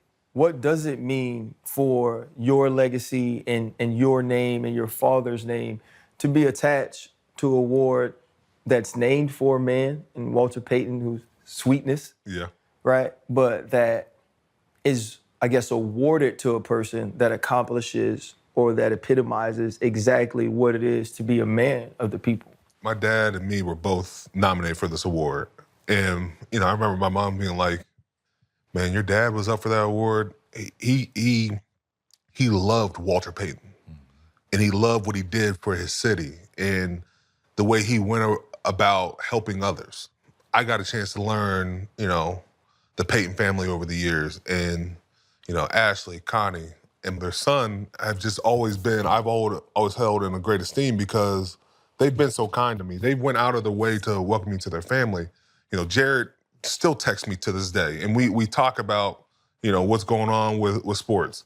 But to win an award like that, I felt kind of weird, being nominated every year, and you're like, I might get it this year. You never know. And then you don't get it, and you're like, how do I approach that? Can I be upset that I didn't get that award? Right. Is that showing the character of Walter Payton that I'm pissed off? I feel horrible about being mad about it because you know that award means so much to many people. You're like, I just want to be able to uphold that respect for the award. It's an honor to receive the award. I tell you right now, I did not know I was winning it last year. Like, in years past, they had told the winner ahead of schedule. I get up there, I start seeing the film roll of what we've been doing all year, and that's when they announce it. And I'm like, nobody had a chance to tell me. And I'm like, I gotta go up there. Prince Harry's up there. I'm like, I don't know if I'm ready for this. You know, I'm telling my wife and my mom at the time, I'm like, guys, it's not happening. They would have told me by then. They would have told me before the award show started. So I'm like, we're just gonna enjoy the night. Right. And so I ended up going up there and receiving the award. I'm like, hopefully I can get through this message in the speech because I don't feel prepared. It's not on the teleprompter. It's like, I'm just out here like, I'm excited to be here, man. Because I just have so much love for that award because of the man he is, because of what he did for so many people. And you know, once you win the award, it doesn't just stop there because they're gonna bring somebody in after you, doesn't mean they forget about you. And you have to just continue to be a servant of the community. Man, that's one of those awards you never forget. That's awesome. You done did it all. Like, what are you still chasing? The philanthropy side, you got the Walter Payton Man, you do so much good with charity, you're Super Bowl champion, multi-time Pro Bowl. I'm not a Super Bowl champion. Don't You you ain't do won that yet? No. No, hey, Chan, you see I ain't cut the room off? He ain't won one. Hey, Nah, you know. they both light-skinned. I was going to cut it off that way. Normally I cut the room off with other Super Bowl champions in the room. It's only me. Really? You see how you be throwing those little digs in there? Yeah, He but he does doing that. that. Bro, He does it with us.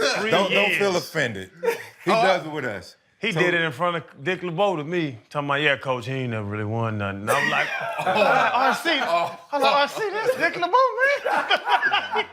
You embarrassing me out here in front of Dickie. In front of Dickie Bird, that's messed up, man. He never gets an opportunity to cut the room off unless there's a light-skinned fellow in the room with him. And just so happen y'all are on that side together. I'm darker than him. No. You not. Cam. You yellow red. I'm Mr. Caramel. But y'all, you got two Georgia boys together. But so that might be, are you chasing a Super Bowl? What are you chasing still? Because you've done it all. You've led this, Pro Bowls, what are you still chasing? Chasing Super Bowls, but I'm just chasing greatness, man. Like, there's a bunch of dudes that I have a bunch of respect for that I want to be able to be amongst. I want my career to be amongst them. And to say I was one of the best players at my position when I played. You are beating around the bush in a very Steeler way. I was with our boy the day he got selected to the Hall of Fame, Troy, right? We were on the beach in Miami. I'm still mad about that. I didn't go. Yeah. Because of COVID. They told me I couldn't go, but then all the doctors went and all had COVID after that. I was so mad. So we were on the beach that day, and you know Troy. I was like, TP, man, like, you know, by tomorrow, bro, you're going to be a Hall of Famer. And you know him, God willing. You know what I'm saying? You know what I mean? God willing, RC, you know, I'm not in control. And I was like, Troy, don't make me fight you, bro. Like, you're going to be a Hall of Famer. But, you know, that was the beauty about him. It's the beauty about the place we got an opportunity to play, is that you do sort of feel small the entire time you're there because of what everybody else accomplished. Mm-hmm. You know, it's one of the few places that when you walk up the stairs, you see those Lombardis and you see the pictures of the people who played a part in winning them, and you realize, gosh, I'm such a minute detail in what this organization is. Yeah. But as it winds down for you, bro, and you're still making all-pro teams in your mid-30s and still dominating the line of scrimmage, how often do you let your mind go to, I do want to be amongst those players when it comes to delivering championships, but a gold jacket and the Ring of Honor in Pittsburgh is a whole different thing than other organizations. How often do you think about the possibilities of those things? I haven't allowed myself to even go there because I'm trying to stay present. Yeah. Talk about just the championships. You walk into the Steelers facility, you go up the stairs, first thing you see is them 6 trophies. And you watch, you know, Hamp and Potsy, they're in these robes, these Super Bowl robes with the cigars. And I'm like, damn, I want to be a part of that. Like, I want to be part of that euphoric feeling where it's like, everybody else is done, My last game, I won. My last game, I won. And I was able to walk away from that season. Yeah, we can run it back, but guess what? That team is cemented. You don't have to worry about anything else. I want that feeling, but then, you know, after that, Hall of Fame, Ring of Honor, it's a special group that you get to invite all your friends and say thank you. Because it's a village, man. Like, you don't get there without the teammates. You don't get there without the coaches. You don't get there without the trainers or your friends, your family. Like, when they start listing off who they've had, like, who you want to bring along, it's like, how am I not gonna invite the doctor that helped me that one time? How am I not gonna invite my son's preschool teacher that, you know, was able to give him some extra work so he could come to one of my games or something? You start to feel thankful that everybody played a part in you completing this journey. I want that feeling because I can't do it without everybody. And I just have, like, RC will be there for, you know, making that bust comment. And, like, Any way I can get there, brother. you are on the list, but, like, you know, I just have a lot of people to be thankful for. And if I have a chance to be in the Ring of Honor, be in the Hall of Fame, I'm gonna make sure my list is full because those people deserve that moment as well. We can tell you for sure that we're all rooting for you. I think along those lines, man, you've done so much with your philanthropy work, with Hayward House, Walter Payton Man of the Year. Made me think a little bit, because I was huge. Sweetness was the reason why I got into ball. Lost him at a real young age. We mentioned losing your father at a real young age. And it gives you an opportunity to kind of step back and gain perspective, right, on life, on the game itself. You know, sometimes people look around and they say, these players, we can hope that they live forever, almost. How has your perspective on football and life evolved over the years, having witnessed so much? And what legacy do you hope to leave behind? Man, I hope I leave along a legacy that, one, nobody determines what you are without your say-so, without you either accepting it or changing it. I'm not shying away from a fight or adversity, but I determine who I'm gonna be in this world. When I look at this, I have a lot of respect for Sweetness and guys who've done it for a long time. But that legacy in people are molded because of how you played and how you were in the community, man, that's special. I'm not shying away from that.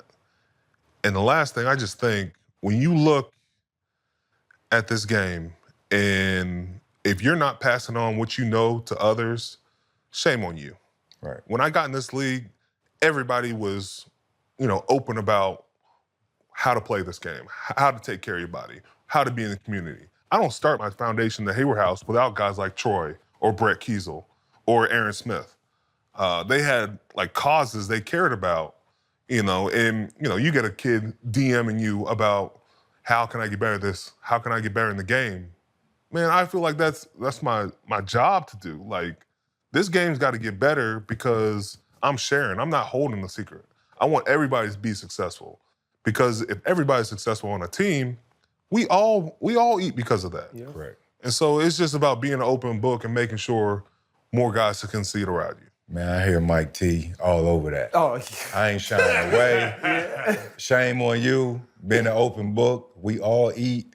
He's done a great job, man. You've done a great job. Keep going, big dog. I take a lot of heat, man. Every show I'm on, first thing they say, we're gonna ask our resident Steeler what happened this week. I will say you keep it more honest than some people because, you know, the Teddy Brewskis, I ain't never heard them talk about like that with New England. And they terrible. Yeah. And they are trash. Yes, you have been very honest. And we got to be able to take that on the chin sometimes. I think, you know, it's so funny. So I saw Coach T off season, and he go, everybody be running up to me talking about, you heard what RC said. He said, yeah, I heard him. And he was right. The thing I would say is this, man. You know, I want to see you guys do it. I tell people all the time, I don't really cheer for a building. Right? It's not the building in Pittsburgh I care about, it's the people. I care about you, I care about Coach T, the people that sold into my life and gave me an opportunity to understand what it is to be a part of something like that. Do you think to yourself, hey, let's just run it back with Russ, let's get George right, let's let TJ be healthy, Minka do it. Is there enough in this locker room, Cam, and enough on that coaching staff where you truly believe the Pittsburgh Steelers can go win a Super Bowl? I do. You know, I don't shy away from that. Like, one, we didn't reach our goals, but players can get better. I can be better. If I don't think that, like, I need to get out of this game because I'm a competitor. You can't tell me I can't get in that door. I don't know what happens with our situations, and that's why that's why coaches and general managers get paid. But man, if we have a group, and we have a lot of guys, I thought grew. Guys like Calvin Austin grew. Guys like Joey Porter Jr. is going to continue to grow. Corey Trice stepped in. You know, you bring in a guy like Patrick Queen, who was in a different system. You bring him into that. I think he can get better. I think our D-line can be better. I think it's just our execution's got to pick up. And I'm going to challenge that. I'm not going to run from that, but the men in the room can get it done. Well, man, I appreciate you, bro. You know I'm always rooting for you. I've been wanting to do this for a long time, man. Thank you, fam. Appreciate you having me. And guess what? What? You ain't even no bust. Call that man a bust. Hey. What? He said it. BT, man, welcome to the Pivot. Brian Appreciate Thomas y'all for Jr., having me. LSU's finest, Yes. Channing Crowder, Fred Taylor, Ryan Clark, Pivot fam. Thank y'all for pivoting with us. I always feel good when the Tiger on here now, dog. I'm usually with two Gators all the time. But talk about that, man. You know, first preseason game, you're going across the middle, Juan Thornhill hits you. You coming off of one of the most historic rookie seasons ever, and you in the first quarter of a preseason game. How much fear is it that something like that could happen and hurt the rest of your season? I mean, it's always in your head a little bit, but I mean, I try to go out there and play. You got to go out there and play without having fear, because I feel like when you're playing with a lot of fear in your head, that's when stuff happens. So you're always worried about it, timid about it. So I feel like you got to go out there and play with like no fear. But I mean, I just go out there, do my thing, do what I'm supposed to do, and hey, if it happened, it happened. Yeah. So, yeah. B, just jumping right into it, man, because that's exactly what you did. Last year, you had Christian Kirk and Gabe Davis in the room, veteran guys to try to bring you on. Now it's you. Yeah. You're the experienced leader in the room, had a tremendous rookie year, like RC said. What's the mindset coming back this year and going into year two? Now you got to be able to be that same veteran to one Travis Hunter. I mean, I feel like it all went by so fast for me, and I feel like with them getting hurt, I wasn't able to have like a full season with like real true vets. But I mean, just learning like all the little things that they taught me, like the first couple weeks that we was together, I mean, it played a big role for me just going throughout the season. Just having Travis come in, I've been trying to like help him with like certain routes and stuff, just talking through schemes, why we doing certain things versus certain coverages, why we like those things. It's just like little things like that. But I mean, he been taking it all in. He hasn't missed a beat. He's just been going out there each and every day, practicing hard. And came to the game, played 20 snaps on offense and defense. He's just been going out there killing it each and every day. Yeah, I mean that was my biggest thing coming into year two. Just want to take more of a leadership role. Right. 'Cause I mean we don't have like no real like true vets besides Diami in our room. So just coming in, I just wanted to be more of a leader, take more of a leadership role and be more of a leader to our young guys. Well, you think you're getting the respect you deserve? we was looking at that damn Pepsi thing, whatever, and Neighbors and Jaden, who's your boys anyway. Yeah. But, you know, you kind of going under the radar for a quick 1,300. Yeah. Going under the radar. You think you're getting the respect you deserve in this league? Me personally, nah, I don't think so. I definitely don't think so. Just like a lot of little things, like even with, I mean, I try not to pay attention to it, but when you see it, what's always popping up on your phone, it's like the little things, like top 10 receivers and all that. I mean, I finished third in the league last year, and I don't really pay attention to stuff like that, but I try to use it as motivation when I do see it. So next year, I'm gonna make sure, like, I'm gonna leave my mark. I'm gonna make sure y'all know, like, I'm here to stay for sure. You gotta dance more. You got the LSU cool, man. I told Freddie, that's why, you know, he got disrespected. Man, you gotta dance and do some wild stuff. Man, I let my play do the talking. I might got a couple dance moves though this year. Me and Travis got something. Yeah, no, it's similar situations. Channing just said it, man. You number 3 overall in the league last year in receiving, and you know you had to sit back and a few guys jump you in the initial Pro Bowl voting. Yeah. I experienced those same things because of the market size here. But again, you said you have to just keep your head down for sure. and keep grinding. But now you're pressing reset again. You had a coaching staff in year one. You got a totally new coaching staff in year two. Are you in charge of helping Coach Cohen with his Duval? Who's in charge? Who's in charge of that? I know you're in charge of a lot of stuff, leadership role, but who in charge of that? I don't know who was in charge of that. I don't know who was in charge of that one, but they definitely got it corrected, though, for sure. Yeah, no, but seriously, just the reset, being in a different system, are you comfortable yet? Is there more work to get done? Where are you at this point during camp? Right now, I feel like I'm comfortable with the offense, with the language and stuff. I feel like I'm pretty comfortable. I pick up on like little things. I pick up on like learning things pretty fast.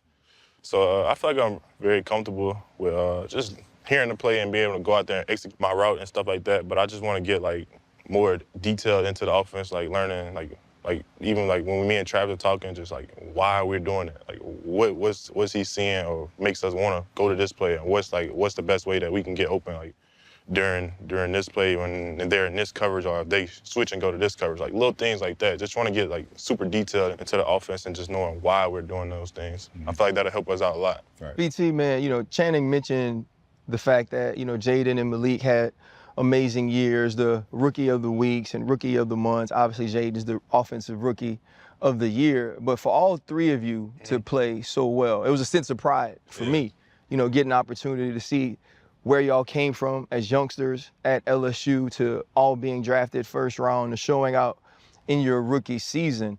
How cool is it, though, that all of you guys are so close? You did so much for LSU offensively, and now both Jaden, Malik, and now add yourself to it, are all shining in their different places. I mean, it's crazy just knowing, like, we was all just in college back on the same team together, and now we all on our separate teams doing our own thing, and we were all able to go out there and have a great season, our rookie year. So, I mean, it's just crazy to be able to witness. But I knew, like, seeing like, how they work, seeing the stuff that they do, like, all the little things they do to be the best that they can be, I knew, like, nothing, I ain't expect nothing less from them but to go out there and have a great season. So, but I mean, it actually coming into play and us living out our dream is just crazy and a wild thing to be able a part of. Yeah, for sure. And then living that dream, obviously, our brother, your brother, Kyron, he would be having an opportunity to do that as well. How have you processed his loss as close as all of you guys were? That's been a tough one for me because I was with Kyron like 2 weeks before it happened. So we were on our way home. We was training together in Texas. We was on our way home and we was just talking. We drove home. So we was just talking the whole way. And I remember he kept asking me how I was mentally. And I was answering him, but I knew something was like going on. So I kept asking him how was he, because he never, he always asked me that before, but he never, really kept asking. So, for him to keep asking, I knew something, So, I was asking him, but, I felt like I wasn't really able to get everything out of him or whatever. So, but, that's just it's been tough for me just trying to get past it or whatever. But, I know he would want what he would want us to do and stuff like that. So, I just try to keep that in the back of my head and keep staying focused on the main goal. Would you approach it in a way differently in retrospect? Yeah. I feel like I probably would. I feel like I would try to just push the issue a little bit more and just see what was what he was getting at with asking those little things like that. But I feel like God makes everything happen for a reason. Or I don't know. I can't really say. I don't know. Yeah. Malik says he has some dances to honor Kyron this year, man. Do you have anything? Just any way, Sean Taylor was one of my closest friends. And when he passed, for the rest of my career, I changed my practice number. They wouldn't let me change my number in the game. So for practice, the rest of my career, I wore 21. I got I had a special shirt made. It had 21 on the back, Taylor on the back, had his date of birth, the day he passed. Because I always felt like that was where he was supposed to be. Yeah. And I wanted to represent him, and I wanted him to get an opportunity to continue to be a part of the game as long as I was. And obviously Malik said, okay, I got Kyron's celebrations and dances that I'm gonna do when I score touchdowns. Is there any way that you're gonna work to remember him as well? Probably try to do the same thing, a couple dance celebrations or stuff that he had. I can't really dance, so I'm gonna have to go practice it a little bit. It might not be as good as his was, but I'm gonna have to go practice a little bit. But I'll probably try to do the same. Maybe if I get in the end zone or something, probably try to do a little celebration that he used to do, dance or something. Yeah. But I mean, I gotta go practice it for sure. How do you balance being, the guy, and then the team signed Dayami, obviously needs some help at the position. Travis, he's gonna make a splash. How do you balance being the guy, but also have to be competitive, in your room? Collectively as a group, have you guys set a goal yet? I feel like I always had to be competitive in every room I walked into. Just going to, like I said, going to LSU, I had K-Shine, all those guys, Trey Palmer. It was already established, so I had to go up in there and be a competitor.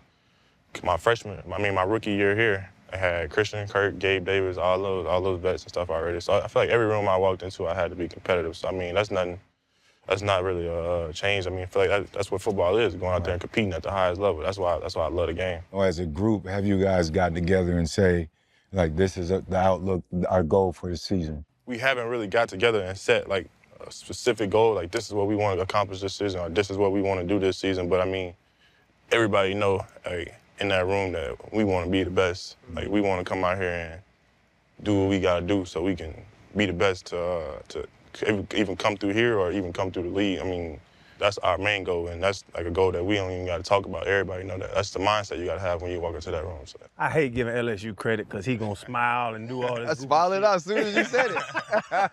But bro, it was crazy because he used to bring your name up all the time. Yeah. He'd be like, Big T can go. But you weren't the one. You weren't the one in college. I'm sure in high school you was the one, but like you get to that level, like you keep bringing up all the players you play with.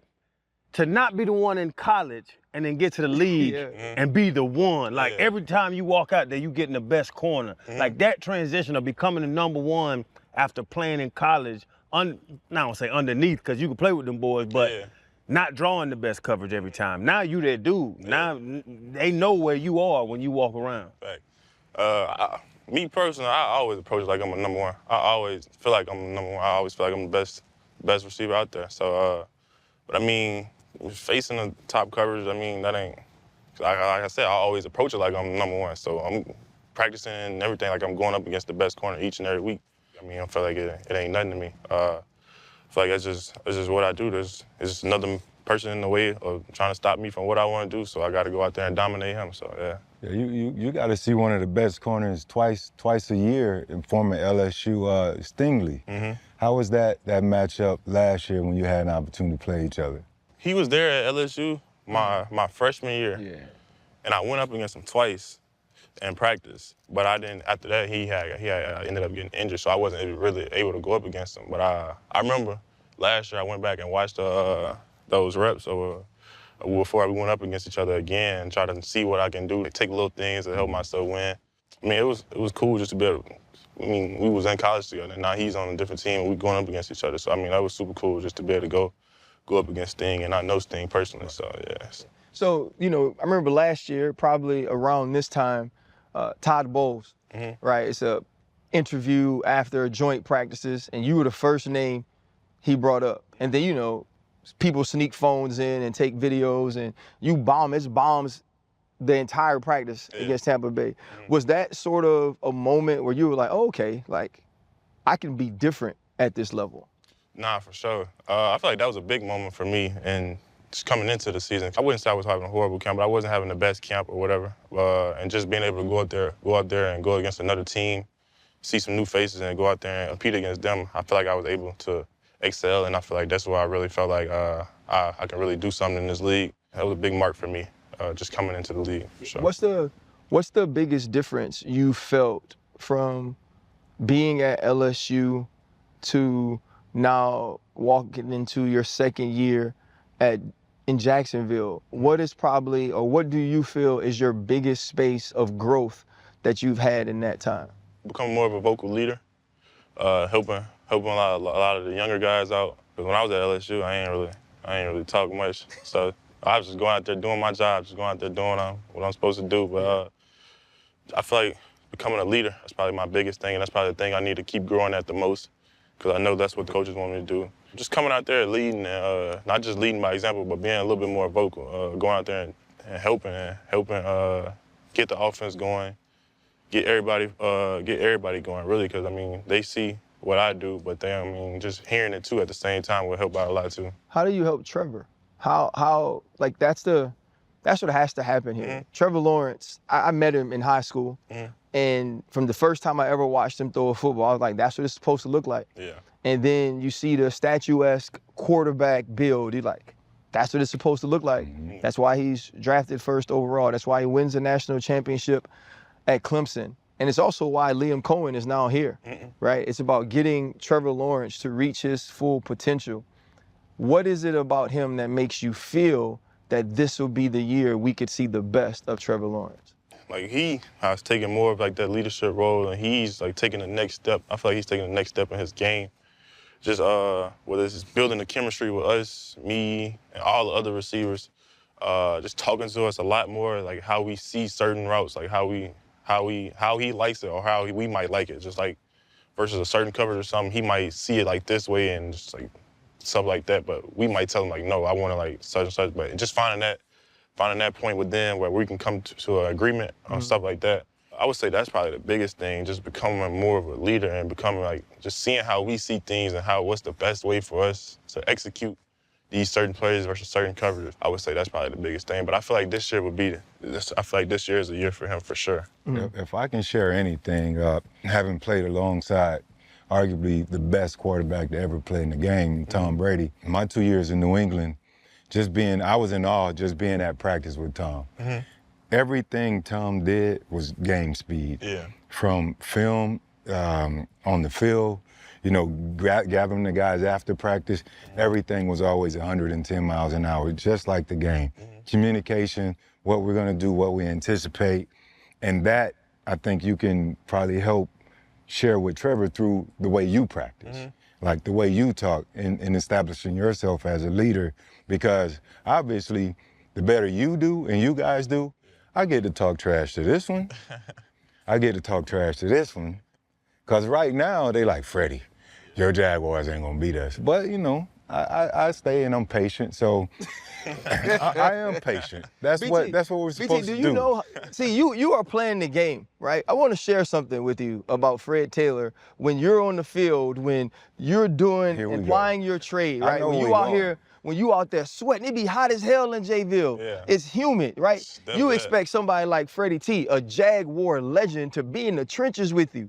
That's not where he at, dog. Freddie T is sitting. Bro, is the chair red? Was the chair red, Fred? It's a black chair, man. So he got a big old chair. It's like velvet, right? And he is roped off, dog. Freddie T got a rope around him, and the rope not close. Yeah. Now, BT, like if you sitting here, the rope past the logo, right? And when people walk up, while Freddie T, the game going on now, when they walk up, they gotta ask the security guard, is it possible for me to speak to Mr. Taylor?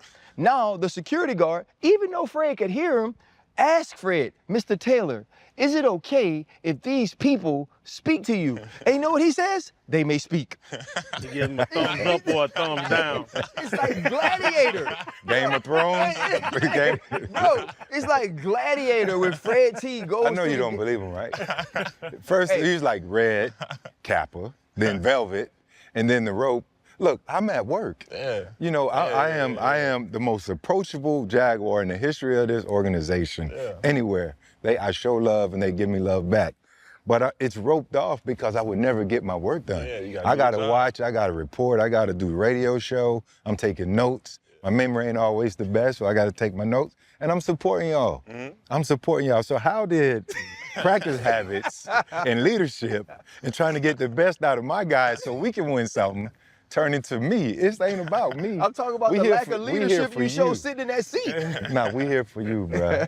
We here for you. But I believe that you guys are going to definitely turn it up, man. And you always got my full support. I don't know about this one, but I love to see it. Yeah, I have an actual practice question though, because Freddie T mentioned in practice, we had Devontae Adams on the show, and Freddie T has this cool question he's been asking that who are 3 people you're rooting to have a great year, and then 1 person who you won't say out loud who you're rooting to have a good year. So he asked Devontae Adams that, and the first name he used was Travis Hunter. Yeah. And he talked about some of the hate that Travis gets. He talked about some of the negativity that just surrounds certain things that weren't even because of him.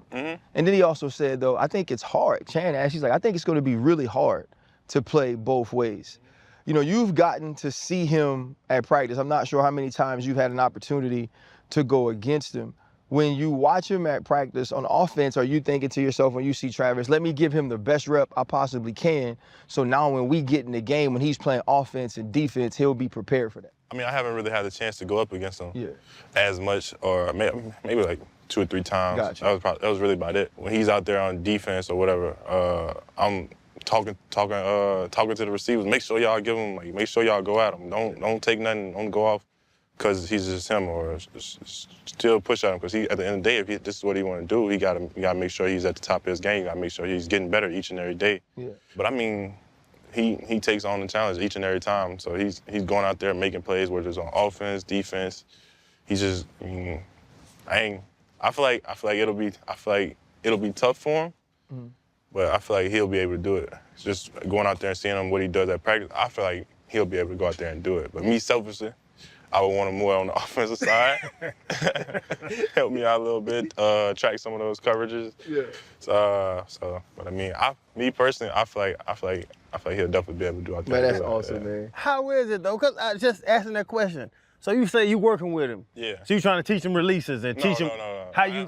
I ain't.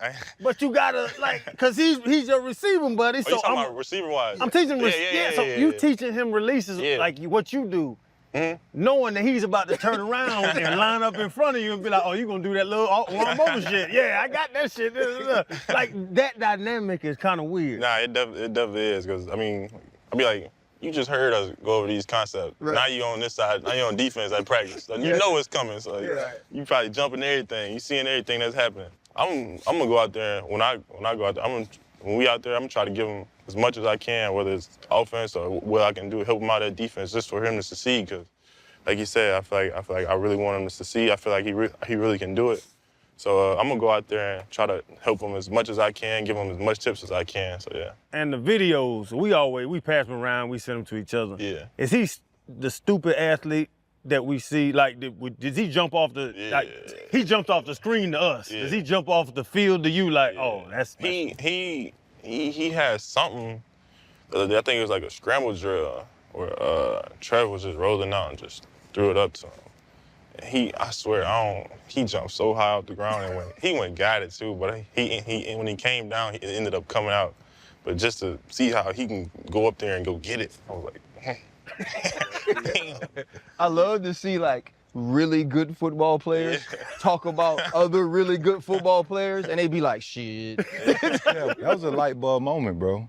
I didn't realize I can go in here and I'm learning the receiver position. Now I gotta go on the other side. I got a little bit of a cheat sheet. I know what y'all about to do. Yeah. You know what I'm saying? But also, we were talking about him playing both ways. It can't be done. Not in the league, but in college. What he did in college was so impressive. But another thought that hit me was— You said it can't be done? No. A lot of people said you can't play 130 like snaps. every snap. He played every snap in college. But what was another light bulb moment for me, because I didn't put it into the equation, was he did it at altitude. Mm-hmm. Nobody really talk about him doing what he did in Denver at altitude. That's crazy, bro. He also like a little baby alien though. He was a 5-star that did both things. And I think like we all tried. Like I'm sure BT had to play defense at some point in his life. He was the best athlete in his city. The same for all of us. Like we all tried. It just at some point you like, I can't do it. Can't maintain you know what I'm saying? Altitude. Yeah. Denver Mile High. Bro. He's bad. He's a bad friend. He's an awful friend. BT, I don't know if you ever had a friend like this. Let me tell you what this man did when we walked in the building. What he did? So Fred's talking to Tony Baselli, right? Obviously Tony Baselli's a Hall of Famer. So we're walking down the hall. He's far away from Fred and he goes, look, there's one Hall of Famer, right? And so, but in this hallway. To talk to the homies, it's cool, right? But when he got up on Fred and Tony Baselli and said the same thing out loud, he's like, yep. It's only one Hall of Famer here. It was so foul, even Tony Baselli was like, damn.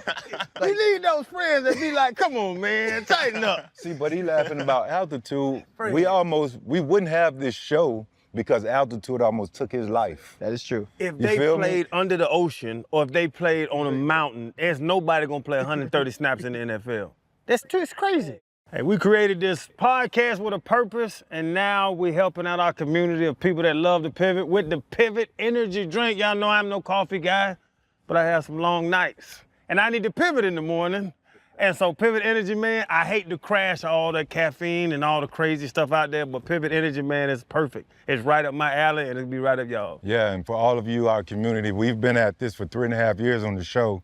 It took us about 2 years to develop this because we wanted to be what Channing said. We wanted to have purpose, be transparent. The ingredients, what's in here is what's in here. We promise you it's no sugar and definitely no alcohol. So you guys grab a can and enjoy it.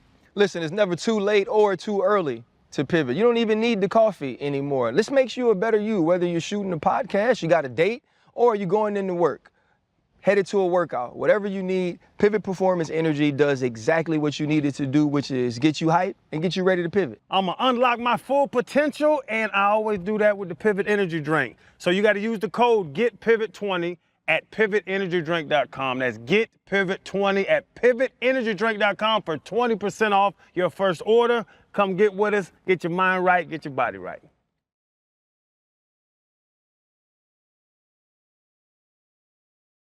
Fred mentioned this earlier, small markets, and that's why I got to the Hall of Fame story, right? It's a small market team, and the other piece of it is you talking about, hey, do I get the respect I deserve? Or if Channing asking you that. Bro, as a rookie on a team that only won 4 games, you're in the top 100. Yeah. Right? So that means your peers and the people that watch you play, they understood what it was like to get out there and have to guard you. What were some of the harder games or toughest players you had to play in this league where you marked that guy down? Like, that's somebody who I know every time I see him, I'm gonna have to bring it. Houston, Derek, for sure. Played the Bears out there in London. Jalen Johnson. Jalen Johnson, nice. Houston, for sure, though. Houston with Derek, for sure. I would say he was probably like the best one I went against this For season, years, for sure. this division had DeAndre Hopkins versus Jalen Ramsey, right? And that was a game you'd mark down when Houston played Jacksonville early on in their careers. That was going to be a difficult game for both of those players.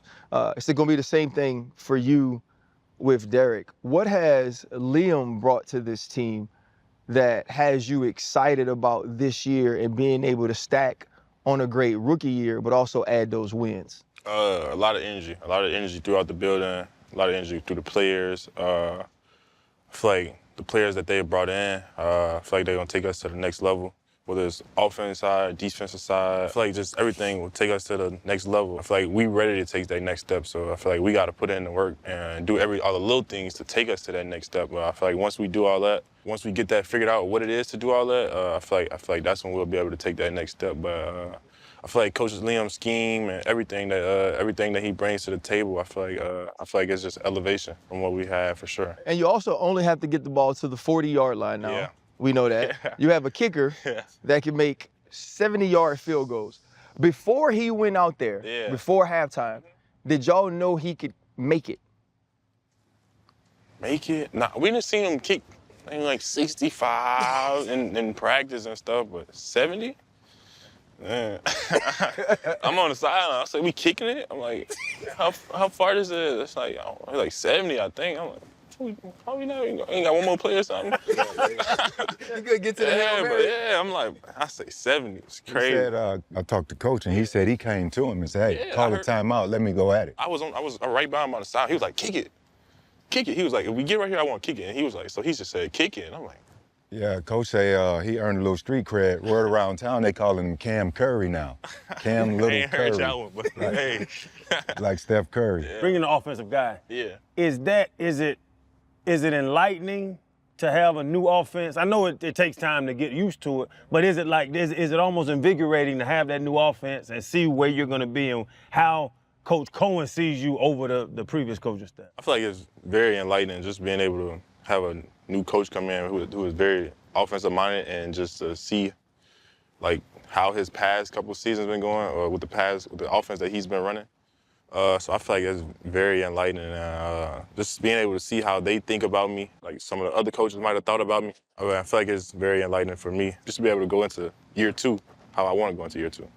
How much of it for you, though, is still having a chip on your shoulder? I think about something Channing said earlier. He's like, in college, which you were a great college player, obviously when you go top 20, that's what that means. But it's like, okay, you had the Heisman Trophy winner, and you had another receiver that went 6th overall. And then now you do come here and you become rookie phenom, and it's still like, okay, I gotta get my respect. I have to go earn it. How much of a chip is on your shoulder headed into this year to be able to not only repeat success from last year, but become an even better player, because that's what's expected of you? I use all of it as motivation. I feel like me got to go out there and keep doing what I do, keep producing the way I know I can, and keep just elevating my games. I just go out there and have that in my head the whole game. I'm like using it as motivation. Like, they didn't have me in this, so I'm gonna go out here and do this. They had him ranked above me, so I'm gonna go out there and show them why he not ranked above, why I feel like I'm ranked above him. But I mean, it's just all his motivation. I take everything and use it as motivation to keep me pushing, keep me going forward, and keep me striving to be the best each and every day. So, yeah. What you did is uncommon, though, man. You play with different quarterbacks and produced in that manner. Not every wide receiver is quarterback independent. Yeah. To where even if they don't have a great quarterback, they can produce. Even if they don't have a Christian Kirk and another receiver who can take attention off of them, they can produce. And so what you were able to do, man, at least in the football world, did not go unnoticed. And Freddie, who we running with the Jags? I know I got to bring up Jay Smooth, talking about the best Jags receivers ever. Obviously, there's only one at the top. That's who you shoot for. Yeah. You're gonna shoot for anybody, it gotta be Jimmy. Yeah. That gotta be the mindset.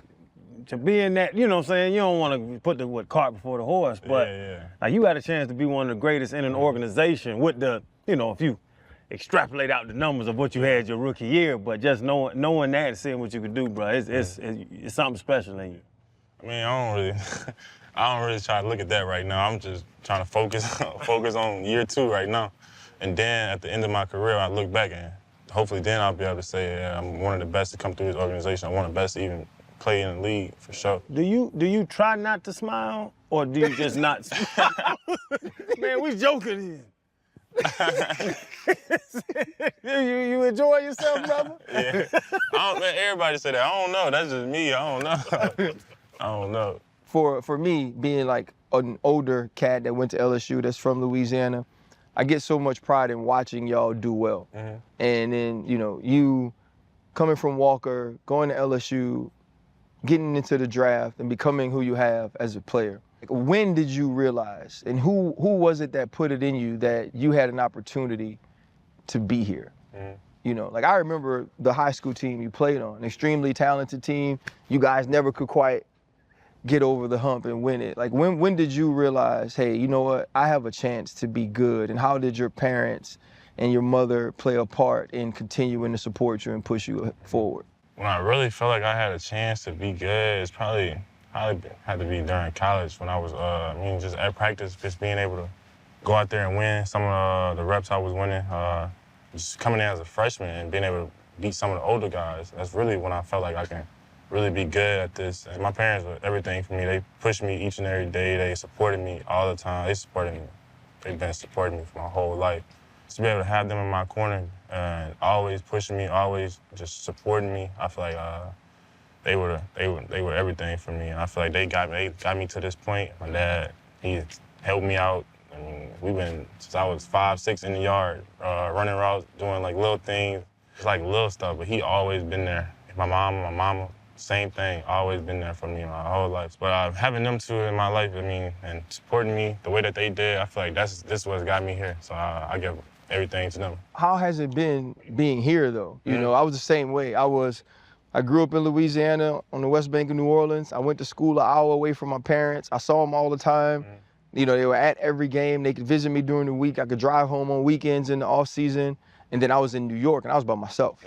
When you make that move to Jacksonville, what was that adjustment like for you? Because now you're in a different place with more responsibilities and a real damn job. I feel like the adjustment was pretty smooth for me, though. But I mean, my parents were still back and forth a little bit. They was coming out here, a little bit just to, because I mean, they know where I had been at home. I went to college at 20, 30 minutes away. Just coming out here to Jacksonville, I mean, they knew it was like a far. So just, they were, like I said, continuously supporting me. So they would come out here they would try to come out here at least once a month, once or twice a month for sure, just to come out here and check on me, just like little things like that. That was probably the biggest thing that probably helped me out for sure. Yeah. What about the nightlife? You sound good, and your mom and daddy. Like, I've been to New Orleans, and now I've been to Jacksonville. Sorry, Freddie. Is there anything going on here? I just don't want to go eat chicken wings all the time. Nah, not out here. If you want nightlife out here, I don't think out here is a place to be. What's it called? Foxy. Man, chill out, Foxy man. Lady. We're not talking about that We're on not this talking about show. Foxy No, Lady on man. the show? Foxy My Lady? bad. What that is? RC. It doesn't exist. It ain't around It no is more? not the Foxy Lady. What's it called? It was the Silver Fox. Silver Fox. They had some good wings, like Lou Will wings. I didn't Like even type know of they lemon had- pepper wings, like I didn't lemon know they pepper had blues. food. like Magic City wings. Yeah. You Yeah. always want to bring that up.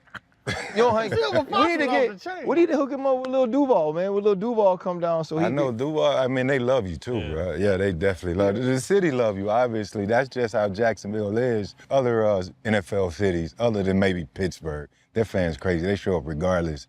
We start winning a bit more around here. You will see and feel all of the love, man. It'll be a little bit more stuff to do. I got into a lot when I was here, so I don't know what's going on now. I did. I did. I can tell you off nightlife? camera. Yeah, they used to get to it, but you know, but and then that was another part of me too that again that sort of hurt me early in my career too because I ain't really have no breaks. Like once I got going, I was going. And then I had to reel it back. So it's good. It's better for you can focus on becoming a Pro Bowler and an All-Pro. So Yeah. Same time, you still gotta have a little fun. little outlet. Coming from where I come from, Baton Rouge. Hey, it's a little different. Hey, my dog stepped back. He didn't step back like that the whole show. He started talking about BR. He said, shit. The NIL kicked in late in that career. It's a different life. You know what I'm saying? Different life. BT, man, you know, headed into this season though, from a team perspective. You know, you mentioned, we talked about Trevor and you talked about new additions. Diami's in the wide receiver room now as well. You know, Travis Hunter is going to be playing both ways. You have a run game. And so there are pieces here for you all to be something different. What are some of your main goals and focuses as a team this year to improve from being 4-13? Just being on the same page, everybody being on the same page, everybody wanting the same thing. But when we get on that same page, we gotta go out here and do what it takes to get to that level. So, I mean, that's probably the biggest thing, just being on the same page and being out here, going out here and executing what it takes to get to that level that we want to be on. I mean, I feel like once we do that, I feel like everything will fall into part for sure. Yeah, like the hard part about this league, man, is things change so fast. Was it as simple last year as Trevor getting hurt and it being difficult to rebound from that? Or I guess, what were some of the things that you believe played a role in the season not going the way y'all wanted it to as a team last year? I really feel like injuries for sure. That played a big role. Just feel like we wasn't on the same page, whether it's offense, defense, coaches, players. I just feel like we all wasn't on the same page. To pinpoint one little thing, I don't really know what it was. I feel like it was a variety of things that held us back from going where we wanted to go. I can't pinpoint one thing. Exactly. You've never lost. Yeah, no. Your high school team was a good team. Yeah. Your college team was a good team.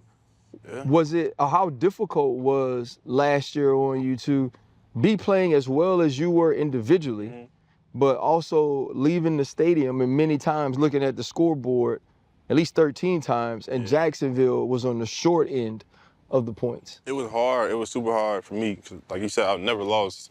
I've never been like on a losing team. And the games were so close. I feel like we was always right there. Well, we lost, like 10 one-score games? I feel like we was always right there, but we just couldn't get over that hump. So that made it even harder for me. But Yeah. just trying to come in with a positive mindset each and every day and try to like fix what it was to get us over that hump. But I feel like we could never just get over it. So it was super tough for me just balancing that but trying to be positive at the same time. So I mean, it was tough. Was it tougher than scoring like 50 points and still losing at LSU because we had the worst defense of all time 2 years ago? It's definitely up there with it. Bro, and I was trying to refrain from this. Ole Miss, dog. Bro. BT, you went crazy. Yeah. Jay went crazy. Malik went crazy. Everybody lost their minds, dog. And how many points we gave up that day? What was it? 50? 50. Dog, when you go in the locker room, were you looking at the defense like, say, bro? Like, cause you know, that's your real friends when you in college. Like, that's your real homeboys. Yeah. When they let you down like that, was you hot? Definitely. I'm hot. I'm like, bro, like, what's going on? What is it? We scoring, wait, what is it? Just trying to figure out what the problem is, why we can't get no stops or like what. But I mean, we're a team at the same time. It was like, we could have did a little bit more on offense, so. Yeah. Can't really put everything on them for sure. Y'all walked out and said, it's y'all. It ain't us.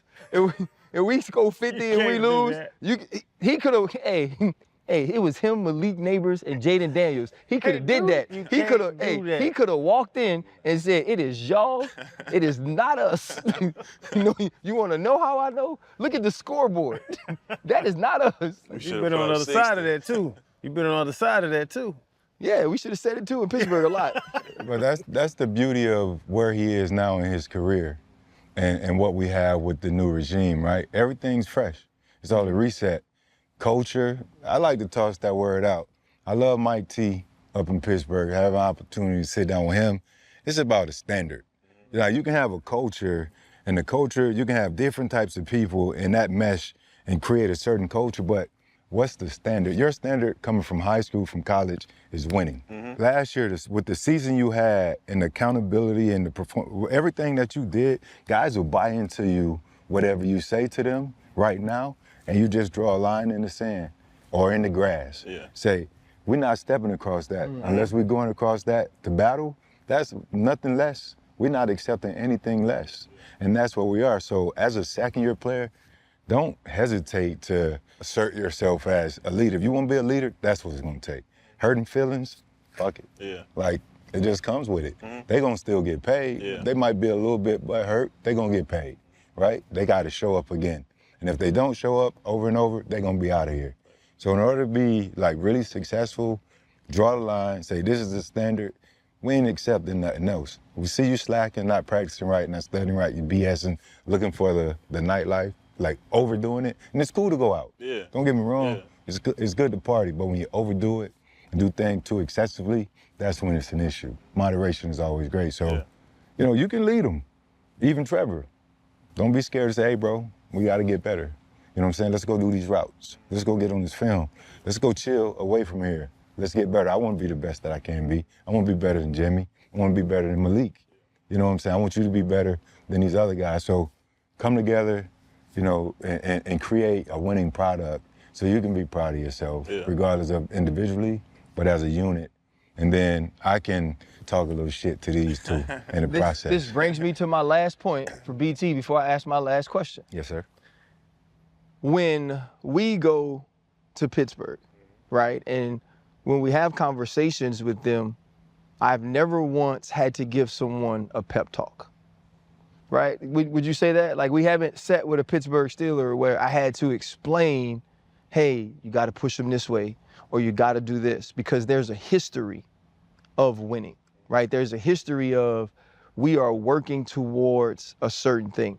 Jacksonville's history, they're an expansion team, but it has been up and down, right? They haven't had this like consistent level of this is who we are. We're going to continue to compete for championships. How do you change that? How do you change the history of an organization that is not synonymous with winning? Kind of like you said, coming in and setting a standard. You got to have a standard of what we gonna be and what are we gonna do to get to that level.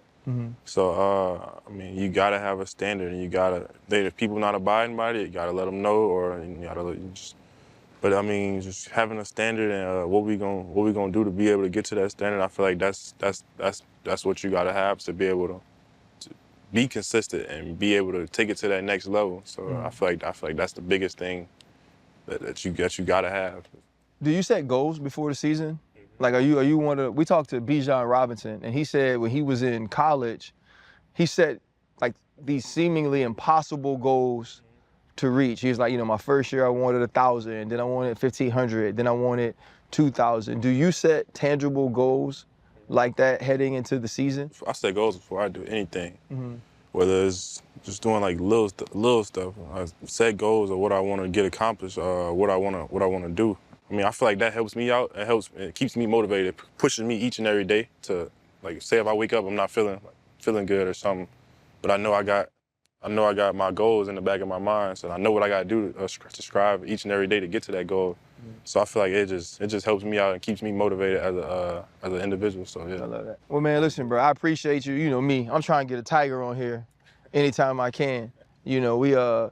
I was like, Fred, hey, can you hit the Jags up and see if we get BT? I was like, I can shoot him a DM. You need me to. So with that said, what's your biggest pivot in life? That's that one moment you can look back on and say, with this happening to me or for me, I wouldn't be, or I am who I am today. Just seeing the way my parents supported me, and how they raised me, and me just wanting that for whenever I get older and if I have kids or whatever. Yeah. So I'd probably say I probably have to be the biggest thing for me for sure. Like, how much influence have they been on you, man? Because like you talk about your parents the way I talk about mine. And like my parents, we're still like that. Yeah. Like my pops have been on the road with us. You know what I mean? Like how big of an influence is that? Because you even said like, when I get older and I have kids, like you want it to be like them. Like, just talk about the effect, man, that they did have on you. I mean, I just feel like they've been great to me. They've helped me out. They supported me my whole life. Whether if I didn't have something, and they would find a way to go get it, find a way for me to get it. Some just like little things like that, bro. I feel like, they did everything for me to get here to this spot so I can live the life that I want to live and do the things that I want to do. So, I feel like I owe them everything. So. I love that, bro. Listen, man, I wish you the best. I hope you kill it again. I know individually, I've only seen you excel, and I do hope that leads to team success here, man, because it's one thing to feel like you're doing something great by yourself, but ain't nothing like winning games, dog. Yeah. Being able to walk into work on Monday morning, know you're going to watch that film, and at the end of the day, the Jacksonville Jaguars are the team that walked away victorious. So, man, for Freddie T, for Chan, for me, bro, BTJ, man, we thank you, bro. We appreciate you. Do your thing. Appreciate all y'all. My dog. Duval. No, he's no, you got Duval. Duval. We changing it. We changing it, man. We changing it for Coach. Hey, we changing it for Coach. Coach cool, bro. Hey, Coach when the cool boys as go a to the fan. playoffs, Coach will get together and go, Duval. He better run it back. My boy, appreciate you. Appreciate They it. start BT, you hooped in high school too, huh? Yeah, a little bit. A little bit? Yeah. A little bit. Yeah, Definitely look like it. But see, though, like, that's the thing. Like, basketball is not like that in Louisiana. Like, You don't think? Scotlandville was from there? nice at Or one was he from Scotlandville was really good. Like nice back at in the one day? point. Was Romau Swift? Was he from? Stromae. He's from Stromae, Shreveport. Yeah, I had He some was from Shreveport. It was So we had a dude, he wasn't. and he's way too young for this. His name was Randy Livingston. I know Randy. Randy was my AU coach. Okay. Yeah. Randy Livingston was the best, honestly, as a high schooler, he was the best basketball player I'd ever seen in person. He would play center on defense, dog, and point guard on offense. Peyton was on his team. He went to school with Peyton Manning. Bro, in the camp, he was the McDonald's National Co-Player of the Year. Guess who the other person was? Jason Kidd. Really? In the summer camp at LSU before his freshman year, just teaching the kids how to do a jump stop, blew his ACL. Came back, did the other one. Couldn't do it. I just about to ask why I ain't never heard his name before. But listen, bro, he had all those knee surgeries. He still played in the league for like 8 to 10 years. He just couldn't do. He couldn't be who he was. He was just such a good hooper. He could still bring it up the court, pass it, run the offense. But it was dunks, trays. Like he was crazy, Football bro. version of him, Frank G. Frank Gore was like that? Frank blow out both ACLs, still went to UM. No, that's Still what went happened to to UM, me. went crazy with I all would that. have been Ray Lewis if I ain't hurt my knees. This is only because CJ and them did it all to me.